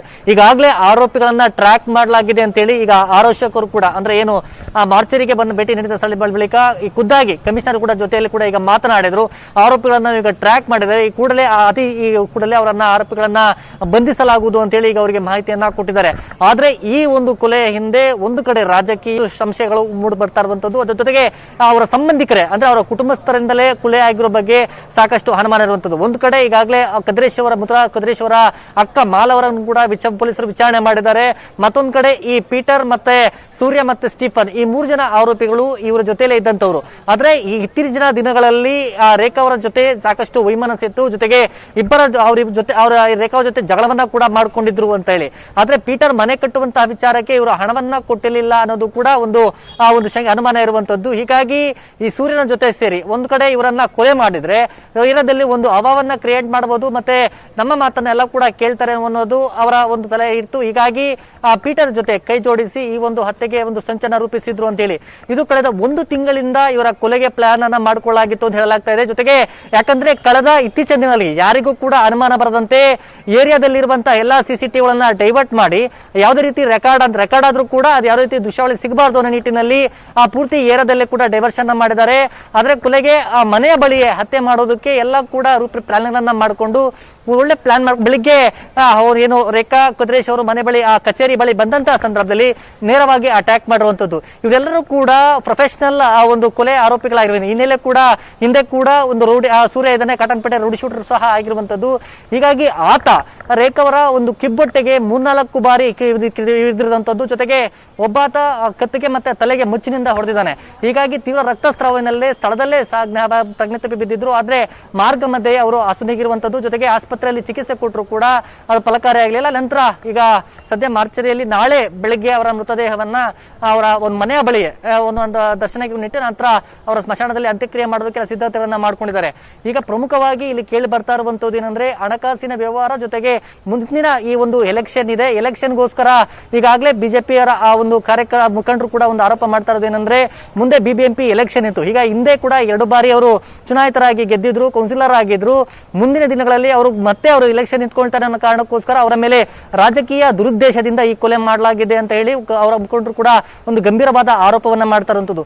ಒಂದು ಕಡೆ ಕುಟುಂಬಸ್ಥರ ವೈಷಮ್ಯ, ಮತ್ತೊಂದು ಕಡೆ ರಾಜಕೀಯ ವೈಷಮ್ಯ, 2 ಆಯಾಮದಲ್ಲಿ ಪೊಲೀಸರು ತನಿಖೆಯನ್ನು ನಡೆಸ್ತಾ ಇದ್ದಾರೆ. ಆರೋಪಿಗಳನ್ನ ಬಂಧ ಮಾಡಿದ ಬಳಿಕ ಈ ಒಂದು ಪ್ರಕರಣದ ಬಗ್ಗೆ ಸ್ಪಷ್ಟತೆ ಕೂಡ ಸಿಗುವಂತದ್ದು. ಜೊತೆಗೆ NR ರಮೇಶ್ ಅವರು ಕೂಡ ಈ ಒಂದು ಪ್ರಕರಣದ ಬಗ್ಗೆ ಒಂದು ಗಂಭೀರ ಒಂದು ಆರೋಪವನ್ನ ಮಾಡಿದ್ದೇನೆಂದ್ರೆ ಈ ಒಂದು ಪ್ರಕರಣದಲ್ಲಿ ಅತುಷ್ ಎಂಬಾತ ಇದ್ದಾನೆ, ಆ ಅತುಷ್ ಎಂಬಾತನ ಒಂದು ಕೈವಾಡದಿಂದ ಈ ಕೊಲೆ ಆಗಿದೆ ಅನ್ನೋದ್ರ ಬಗ್ಗೆ ಗಂಭೀರವನ್ನ ಆರೋಪವನ್ನ ಮಾಡ್ತಾರೆ. ಆದ್ರೆ ಆತುಷ್ ಬಂದು ಜಮೀರ್ ಅಹಮದ್ ಅವರ ಬೆಂಬಲಿಗ ಅನ್ನೋದ್ರ ಬಗ್ಗೆ ಕೂಡ ಹೇಳ್ತಾರೆ. ಇದಕ್ಕೆ ಪ್ರಚೋದನೆ ಕೊಟ್ಟಿದ್ದು ಜಮೀರ್ ಅಹಮದ್ ಅವರು ಅಂತ ಹೇಳಿ ಕೂಡ ಒಂದು ಹೇಳಿಕೆಯನ್ನ ಕೊಡುವಂತದ್ದು. ಇದರ ಬೆನ್ನಲ್ಲೇ ಆ ಜಮೀರ್ ಅಹಮದ್ ಅವರು ಕೂಡ ಅವರ ಮೃತದೇಹವನ್ನ ನೋಡೋಕೆ ಆಸ್ಪತ್ರೆಗೆ ಬರ್ತಾರೆ. ಬಂದಂತ ಸಂದರ್ಭದಲ್ಲಿ ಕೂಡ ಅವರು ಕೂಡ NR ರಮೇಶ್ ಬಗ್ಗೆ ವಾಗ್ದಾಳಿಯನ್ನ ಮಾಡುವಂತದ್ದು. ಈ ಪ್ರಕರಣಕ್ಕೂ ನಮಗೆ ಯಾವುದೇ ರೀತಿ ಸಂಬಂಧ ಇಲ್ಲ, ಇಲ್ಲಿ ರಾಜಕೀಯ ಬೆರೆಸುವಂತ ಕೆಲಸವನ್ನ ಮಾಡ್ತಾ ಇದ್ದಾರೆ. ಪದೇ ಹಿಂದೆ ಕೂಡ ಕದಿರೇಶ್ ಅವರ ಹತ್ಯೆಯಾದ ಸಂದರ್ಭದಲ್ಲೂ ಕೂಡ ತನ್ನ ಹೆಸರನ್ನ ಹೇಳಿದ್ರು. ಆದ್ರೆ ಆ ಪ್ರಕರಣದಲ್ಲಿ ಅವರ ಕುಟುಂಬಸ್ಥರೇ ಭಾಗಿಯಾಗಿದ್ರು. ನನಗೂ ಇದಕ್ಕೂ ಈ ಪ್ರಕರಣಕ್ಕೆ ಸಂಬಂಧ ಇಲ್ಲ. ಮತ್ತೆ ರೇಖಾ ಅವ್ರ ಜೊತೆ ಇತ್ತೀಚೆಗೆ ವ್ಯಾಕ್ಸಿನ್ ವಿಚಾರವಾಗಿ ಚರ್ಚೆಗಳನ್ನ ಮಾಡಿ ಸಹೋದರಿ ಅಂತಲೇ ಇದ್ರು ಅನ್ನೋ ಬಗ್ಗೆ ಕೂಡ ಅವರು ಈ ಒಂದು ಆರೋಪವನ್ನ ಸರಸಗಟಾಗಿ ತಳ್ಳಿ ಹಾಕಿರುವಂತದ್ದು. ಜೊತೆಗೆ ಈಗ ಕೂಡಲೇ ಆರೋಪಿಗಳನ್ನ ಟ್ರ್ಯಾಕ್ ಮಾಡೋಕೆ 2 ತಂಡಗಳು ಈಗ ಅವರ ಹೊಸೂರು ಬಾರ್ಡರ್ ಮುಖಾಂತರವಾಗಿ ಅವರು ಬೈಕ್ ನಲ್ಲಿ ತೆರಳೋ ಬಗ್ಗೆ ಮಾಹಿತಿ ಸಿಕ್ಕಿದೆ. ಹೀಗಾಗಿ ಅಲ್ಲೇ ಆರೋಪಿಗಳನ್ನ ಪತ್ತೆ ಮಾಡೋಕೆ ಈಗ ಟ್ರ್ಯಾಕ್ ಮಾಡಿರುವಂತದ್ದು. ಕೂಡಲೇ ಬಂಧನ ಮಾಡ್ತೀವಿ ಅನ್ನೋ ಬಗ್ಗೆ ಕಮಿಷನರ್ ಕೂಡ ಇದವರಿಗೆ ಕುಟುಂಬಸ್ಥರಿಗೆ ಮಾಹಿತಿ ಸಿಕ್ಕಿರುವಂತ. ಜೊತೆಗೆ ಎಲ್ಲ ಕಡೆ ಟ್ರ್ಯಾಕ್ ಮಾಡ್ತಾ ಇದ್ದಾರೆ. ಜೊತೆ ಅವ್ರ ಕುಟುಂಬಸ್ಥರನ್ನು ಕೂಡ ಒಂದು ಬಾರಿ ವಿಚಾರಣೆ ಮಾಡ್ತಾ ಇರುವಂತದ್ದು. Navita Jain, thank you Gangadhar ವಾಗಟ ಡೀಟೇಲ್ಸ್ಗೆ. ರಸ್ತೆ ರಿಪೇರಿ ಕೆಲಸಕ್ಕೆ ದುಡ್ಡು ಕೇಳಿದ್ರೆ ಕಮಿಷನ್ ಕೊಡಬೇಕಂತೆ. ಗ್ರಾಮೀಣಾಭಿವೃದ್ಧಿ ಸಚಿವ ಈಶ್ವರಪ್ಪ ವಿರುದ್ಧ ಕಾಂಗ್ರೆಸ್ ಶಾಸಕರು ಆರೋಪವನ್ನ ಮಾಡಿದ್ದಾರೆ. ಕಾಂಗ್ರೆಸ್ ಶಾಸಕ ಜೆಎನ್ ಗಣೇಶ್ ಗಂಭೀರ ಆರೋಪವನ್ನ ಮಾಡಿದ್ದು, ರಸ್ತೆ ರಿಪೇರಿಗೆ ದುಡ್ಡು ಕೇಳಿದ್ರೆ ಕಮಿಷನ್ ಅನ್ನ ಕೇಳ್ತಾರೆ ಅಂತ ಹೇಳಿ ಗ್ರಾಮೀಣಾಭಿವೃದ್ಧಿ ಸಚಿವ ಈಶ್ವರಪ್ಪ ವಿರುದ್ಧ ಶಾಸಕ ಗಣೇಶ್ ಆರೋಪ ಮಾಡಿದ್ದಾರೆ. ಹಣ ಬಿಡುಗಡೆ ಮಾಡೋಕೆ ಈಶ್ವರಪ್ಪ ಕಮಿಷನ್ ಕೇಳ್ತಾ ಇದ್ದಾರಾ ಅನ್ನುವ ಪ್ರಶ್ನೆ. ಯಾಕಂದ್ರೆ ಸಿಎಂ ಕೊಟ್ಟಿರೋ 5 ಕೋಟಿ ಕೊಡೋದಕ್ಕೂ ಕಮಿಷನ್ ಅನ್ನ ಕೇಳಿದಾರ. ಇವೆಲ್ಲವನ್ನ ಕೂಡ ಗಣೇಶ್ ಹೇಳ್ತಾ ಇರೋದು. ಸಿಎಂ ಕೊಟ್ಟರು, ಸಚಿವ ಈಶ್ವರಪ್ಪ ಅದನ್ನ ತಡೆ ಹಿಡಿದಿದ್ದಾರೆ ಅಂತ ಹೇಳ್ತಿದ್ದಾರೆ. ಕೇಳಿದ್ರೆ ನಮ್ಗೇನ್ ಬರ್ಬೇಕು ಅದು ಇನ್ನೂ ಬಂದಿಲ್ಲ ಅಂತಾರಂತೆ. 3 ತಿಂಗಳಾದ್ರೂ ಕಮಿಷನ್ ಬಂದಿಲ್ಲ ಅಂತ ತಡೆ ಹಿಡಿದಿದ್ದಾರಂತೆ. ಈಶ್ವರಪ್ಪಗೆ ಕಮಿಷನ್ ಕೊಟ್ಟು ಅನುದಾನ ಪಡಿಬೇಕು ಅಂತಿದ್ದಾರೆ ಗುತ್ತಿಗೆದಾರರು. ಅಭಿವೃದ್ಧಿ ವಿಚಾರದಲ್ಲಿ ಹೀಗೆಲ್ಲ ಮಾಡೋದು ಸರಿಯಲ್ಲ ಅಂತ ಹೇಳಿದ್ದಾರೆ ಗಣೇಶ್. ಆದಷ್ಟು ಬೇಗನೆ ಇವತ್ತೇನು ಎಸ್ಟಿಮೇಟ್ ಮಾಡಿ ಕಳಿಸಿವಲ್ಲ ಆದೇಶ ಮಾಡಿ ಕಳಿಸ್ರಿ ಈ ಭಾಗಕ್ಕೆ, ಅಂದರೆ ಈ ರಾಜ್ಯಕ್ಕೆ ಒಂದು ನ್ಯಾಯ ಕೊಟ್ಟಾಗ ಆಗ್ತೈತಿ. ನನಗೆ ಯಾಕೆ ಸ್ಟಾಪ್ ಆಯ್ತು ಅಂತ ಗೊತ್ತಿಲ್ಲ. ನಾನು ಬೇರೆ ವ್ಯಕ್ತಿಗಳು ಕೇಳಿದ್ರೆ ಇಲ್ಲ ಅದೇನು ಕಮಿಷನ್ ಕೊಡಬೇಕು, ಆ ಕಮಿಷನ್ ಕೊಟ್ಟು ನೀವು ಆದೇಶ ಮಾಡಿಸಿಡ್ರಿ ಎಂಬ ಹೇಳಿಕೆಯನ್ನು ನನಗೆ ಕೇಳಿದೆ ಕಾಂಟ್ರಾಕ್ಟರ್ಗಳಿಗೆ. ಹಂಗಾಗಿ ದಯವಿಟ್ಟು ಈ ಥರ ಕೆಟ್ಟ ರಾಜಕೀಯ, ಈ ಸಂಸ್ಕೃತಿ ರಾಜ್ಯಕ್ಕೆ ಬರಬಾರ್ದು. ಇವತ್ತೇನು ಬರೀ ಕಂಪ್ನಿದು ಒಂದೇ ಅಲ್ಲ, ಇಡೀ ರಾಜ್ಯದ ಶಾಸಕರ ಬೇಡಿಕೆ. ಹಂಗಾಗಿ ದಯವಿಟ್ಟು BJP ಕಾಂಗ್ರೆಸ್ ಸಂಬಂಧ ಅಭಿವೃದ್ಧಿಯಾಗಿ ತರಬೇಡ್ರಿ, ದಯವಿಟ್ಟು ಅದನ್ನ ಆ ಅನುದಾನವನ್ನು ಬಿಡುಗಡೆ ಮಾಡಬೇಕು. ಗದಗದಲ್ಲಿ ಗ್ಯಾಸ್ ರೀಫಿಲ್ಲಿಂಗ್ ದಂಧೆ ವಿಚಾರಕ್ಕೆ ಸಂಬಂಧಪಟ್ಟ ಹಾಗೆ ತಪ್ಪಿತಸ್ಥರಿರುವಂತಹ ಯಾರನ್ನು ಕೂಡ ಬಿಡುವ ಪ್ರಶ್ನೆಯೇ ಇಲ್ಲ ಅಂತ ಹೇಳಿದ್ದಾರೆ ಕಂದಾಯ ಸಚಿವರಾಗಿರುವ ಆರ್ ಅಶೋಕ್ ಅವರು. ಈ ಒಂದು ಪ್ರತಿಕ್ರಿಯೆಯನ್ನ ಕೊಟ್ಟಿದ್ದಾರೆ. ಗ್ಯಾಸ್ ರೀಫಿಲ್ಲಿಂಗ್ ದಂಧೆಯ ವಿಚಾರಕ್ಕೆ ಸಂಬಂಧಪಟ್ಟ ಹಾಗೆ ನ್ಯೂಸ್ 18 ಕನ್ನಡ ಈ ಸುದ್ದಿಯನ್ನ ಪ್ರಸಾರ ಮಾಡಿತ್ತು. ಆ ನಂತರ ಅಡ್ಡೆಗಳ ಮೇಲೆ ರೇಡ್ ಕೂಡ ನಡೆದಿತ್ತು. ಈ ವಿಚಾರಕ್ಕೆ ಸಂಬಂಧಪಟ್ಟ ಹಾಗೆ ಕಂದಾಯ ಸಚಿವ ಆರ್ ಅಶೋಕ್ ಈಗ ಪ್ರತಿಕ್ರಿಯೆಯನ್ನ ಕೊಟ್ಟಿದ್ದಾರೆ. ಯಾವುದೇ ತಪ್ಪಿತಸ್ಥರನ್ನ ಬಿಡುವಂತಹ ಪ್ರಮೇಯನೇ ಇಲ್ಲ ಅನ್ನುವ ವಿಚಾರ ಹೇಳಿದ್ದಾರೆ. ಆರೋಪಿಗಳ ವಿರುದ್ಧ ಸೂಕ್ತ ಕ್ರಮ ಕೈಗೊಳ್ಳಲಾಗುತ್ತೆ ಅಂತ ಹೇಳಿದ್ದಾರೆ ಶಾಸಕ HK ಪಾಟೀಲ್. ಗದಗ SP ಕೂಡ ಸ್ಪಷ್ಟನೆಯನ್ನ ಕೊಟ್ಟಿದ್ದಾರೆ. ನ್ಯೂಸ್ 18 ಕನ್ನಡದ ವರದಿಗೆ ಎಲ್ಲರೂ ಶ್ಲಾಘನೆಯನ್ನ ವ್ಯಕ್ತಪಡಿಸಿದ್ದಾರೆ. ರಾಜ್ಯದಲ್ಲಿ ಏನು ಅಕ್ರಮ ರೀಫಿಲ್ಲಿಂಗ್ ದಂಧೆ ನಡೀತಾ ಇದೆ, ಗ್ಯಾಸ್ ರೀಫಿಲ್ಲಿಂಗ್ ದಂಧೆ ನಡೀತಾ ಇದೆ, ಇದ್ರ ಬಗ್ಗೆ ನ್ಯೂಸ್ 18 ಈಗಾಗಲೇ ಬಿತ್ತರ ಮಾಡಿದೆ. ಸರ್ಕಾರ ಇದರ ಬಗ್ಗೆ ಕಠಿಣ ನಿಲುವುಗಳನ್ನು ತೆಗೆದುಕೊಳ್ತಾರೆ. ರಾಜ್ಯದ ಯಾವುದೇ ಮೂಲೆಯನ್ನಾಗಲಿ ಇದೊಂದು ಅಕ್ರಮ ದಂಧೆ. ಈ ದಂಧೆಯನ್ನು ನಿಲ್ಲಿಸುವಂಥದ್ದಕ್ಕೆ ಆಹಾರ ಇಲಾಖೆ ಮತ್ತು ಪೊಲೀಸ್ ಇಲಾಖೆ ಕಠಿಣ ಕ್ರಮ ತೆಗೆದುಕೊಳ್ಳೋಕೆ ಸೂಚನೆಯನ್ನು ಕೊಡ್ತೀನಿ. ಇದು ಅಕ್ಷಮ್ಯ ಅಪರಾಧ. ಯಾವುದೇ ಕಾರಣಕ್ಕೂ ಈ ಥರ ದಂಧೆಯನ್ನು ಬಿಡಲ್ಲ. ಇದನ್ನು ಮಟ್ಟ ನ್ಯೂಸ್ 18 ನಮ್ಮ ಗದಗಿನಲ್ಲಿ ಗ್ಯಾಸ್ ಕಳು ಮಾಡಿ ರೀಫಿಲ್ಲಿಂಗ್ ಮಾಡ್ತಕ್ಕಂಥದ್ದೇನು ನಡೆದಿತ್ತು ಅದನ್ನು ಸ್ಟಿಂಗ್ ಆಪರೇಷನ್ ಮಾಡಿ ಪತ್ತೆ ಹಚ್ಚಿ ಅದು ಆಗದ ಹಾಗೆ ಏನು ಕ್ರಮ ಆಗಬೇಕಾಗಿತ್ತು, ಜಿಲ್ಲಾಡಳಿತ ಅದಕ್ಕೇನು ಸ್ಪಂದಿಸಬೇಕಾಗಿತ್ತು, ಆ ರೀತಿ ಅದನ್ನು ಲಾಜಿಕಲ್ ಎಂಡ್ಗೆ ಒಯ್ದು ಆ ರೀತಿಯ ಅಕ್ರಮ ನಡಿಬಾರ್ದು, ಅದನ್ನು ನಿಲ್ಲಿಸೋದಕ್ಕೆ ಬಹಳಷ್ಟು ಸೂಕ್ತವಾಗಿರ್ತಕ್ಕಂಥ ಪ್ರಯತ್ನ ಮಾಡಿದೆ. ಅದಕ್ಕಾಗಿ ನ್ಯೂಸ್ ಗೌರ್ಮೆಂಟಿಂದ ಏನು ಬಡವರಿಗೆ ಕೊಡ್ತೀವಲ್ಲ ಆ ಸಿಲಿಂಡರ್ಗಳು ಇಟ್ಕೊಂಡು ರೀಫಿಲ್ಲಿಂಗ್ ಮಾಡ್ತಾರಂತ ನ್ಯೂಸ್ 18 ನನಗೆ ಫೋನ್ ಬಂದಿತ್ತು. ಮತ್ತು ಅದರಿಂದ ಒಂದು ಸ್ವಲ್ಪ ಮಾಹಿತಿ ಸಿಕ್ತು. ಸಿಕ್ಕ ತಕ್ಷಣ ಇಮಿಡಿಯೇಟಾಗಿ ನಾನು ತಹಸೀಲ್ದಾರು ಮತ್ತು ನಮ್ಮ ಗದಗ ಪೊಲೀಸ್ ಇಲಾಖೆಗೆ CPI ಮತ್ತು DYSP ಜೊತೆಗೆ ಮಾತಾಡಿದೆ. ಇಮಿಡಿಯೇಟಾಗಿ ಇವತ್ತೇ ಆಗಬೇಕು, 3 ಕಡೆ ರೈಡ್ ಆಗಬೇಕು ಮತ್ತು ಕಾನ್ಫಿಡೆನ್ಷಿಯಲ್ ಆಗಿ ರೈಡ್ ಮಾಡಿರಿ, ಗೊತ್ತಾಗಿ ಮತ್ತೆ ಯಾರು ಕ್ಲೋಸ್ ಮಾಡ್ಕೊಂಡು ಹೋಗಬಾರ್ದು ಅಂತ ಹೇಳಿ ಸ್ಟ್ರಿಕ್ಟಾಗಿ ಹೇಳಿದ್ದೆ ಅವ್ರ ಜೊತೆಗೆ. ಈ LPG ಗ್ಯಾಸ್ ಸಿಲಿಂಡರ್ನ ಅಕ್ರಮವಾಗಿ ರೀಫಿಲ್ಲಿಂಗ್ ಮಾಡ್ತಿರೋ ಬಗ್ಗೆ ನಿನ್ನೆ 2 ಪ್ರಕರಣಗಳು ದಾಖಲಾಗಿದ್ದು, ಈ 2 ಪ್ರಕರಣಗಳಲ್ಲಿ ಒಟ್ಟು 22 ಗ್ಯಾಸ್ ಸಿಲಿಂಡರ್ಗಳು ಹಾಗೂ ಇನ್ನಿತರ ಉಪಕರಣಗಳನ್ನು ನಾವು ಸೀಸ್ ಮಾಡಿರ್ತೀವಿ. ಹಾಗೂ 2 ಆರೋಪಿಗಳು, ಒಬ್ಬ ಪ್ರಸನ್ನ ಮೋಹನ್ ಮುದೋಳ್ ಮತ್ತೊಬ್ಬ ಫಾರೂಕ್ ನಬಿ ಸಾಬ್ ಅನ್ನೋರನ್ನು ಕೂಡ ನಾವು ದಸ್ತಗಿರಿ ಮಾಡಿರ್ತೀವಿ. ಹಾಗೂ ಮುಂದಿನ ಕಾನೂನು ರೀತಿಯ ಕ್ರಮವನ್ನು ಈಗ ಜರುಗಿಸಲಾಗ್ತಿದೆ. ಈ ನಿಟ್ಟಿನಲ್ಲಿ ನಾವು ಮತ್ತೆ ಹೆಚ್ಚಿನ ನಿಗಾ ವಹಿಸಿ ಇನ್ನೂ ಪ್ರಕರಣಗಳನ್ನು ದಾಖಲಿಸಿ ದಾಳಿಗಳನ್ನು ಕೂಡ ಮುಂದುವರಿಸ್ತೀವಿ. ರಿಲಯನ್ಸ್ ಸಮೂಹ ಸಂಸ್ಥೆಯಲ್ಲಿ ಒಂದಾಗಿರೋ ಜಿಯೋ ದೇಶದಾದ್ಯಂತ ಮನೆ ಮಾತಾಗಿದೆ. 2G 4G ಮೊಬೈಲ್ ಆವಿಷ್ಕರಿಸಿದ್ದ ಜಿಯೋದಿಂದ ಈಗ 5G ಸ್ಮಾರ್ಟ್ ಫೋನ್ ಆವಿಷ್ಕಾರ ಆಗಿದೆ. ಸೆಪ್ಟೆಂಬರ್ 10 ಅಂದ್ರೆ ಗಣೇಶ ಚತುರ್ಥಿ ದಿನ ಜಿಯೋ 5G ಸ್ಮಾರ್ಟ್ ಫೋನ್ ಜನರಿಗೆ ಲಭ್ಯವಾಗಲಿದೆ ಅಂತ ರಿಲಯನ್ಸ್ ಮುಖ್ಯಸ್ಥ ಮುಖೇಶ್ ಅಂಬಾನಿ ಘೋಷಣೆ ಮಾಡಿದ್ರು. ಜಿಯೋ ಮತ್ತು ಗೂಗಲ್ ಕ್ಲೌಡ್ ಸಹಯೋಗದಲ್ಲಿ ಸ್ಮಾರ್ಟ್ ಫೋನ್ ರೆಡಿ ಆಗ್ತಿದೆ. 5G ಸ್ಮಾರ್ಟ್ ಫೋನ್ ನಲ್ಲಿ ಸಾಕಷ್ಟು ಹೊಸ ಆಪ್ಗಳು, ಹೈ ಸ್ಪೀಡ್ ಇಂಟರ್ನೆಟ್ ಸೌಲಭ್ಯಗಳು ಇರಲಿದೆ. ಗೂಗಲ್ ಸಿಇಒ ಸುಂದರ್ ಪಿಚೈ ಕೂಡ ಜಿಯೋ ಕಾರ್ಯಕ್ಕೆ ಮೆಚ್ಚುಗೆಯನ್ನ ವ್ಯಕ್ತಪಡಿಸಿದ್ದಾರೆ. We have tested the Jio 5G solutions in India and we successfully demonstrated speeds well in excess of 1 gigabit per second.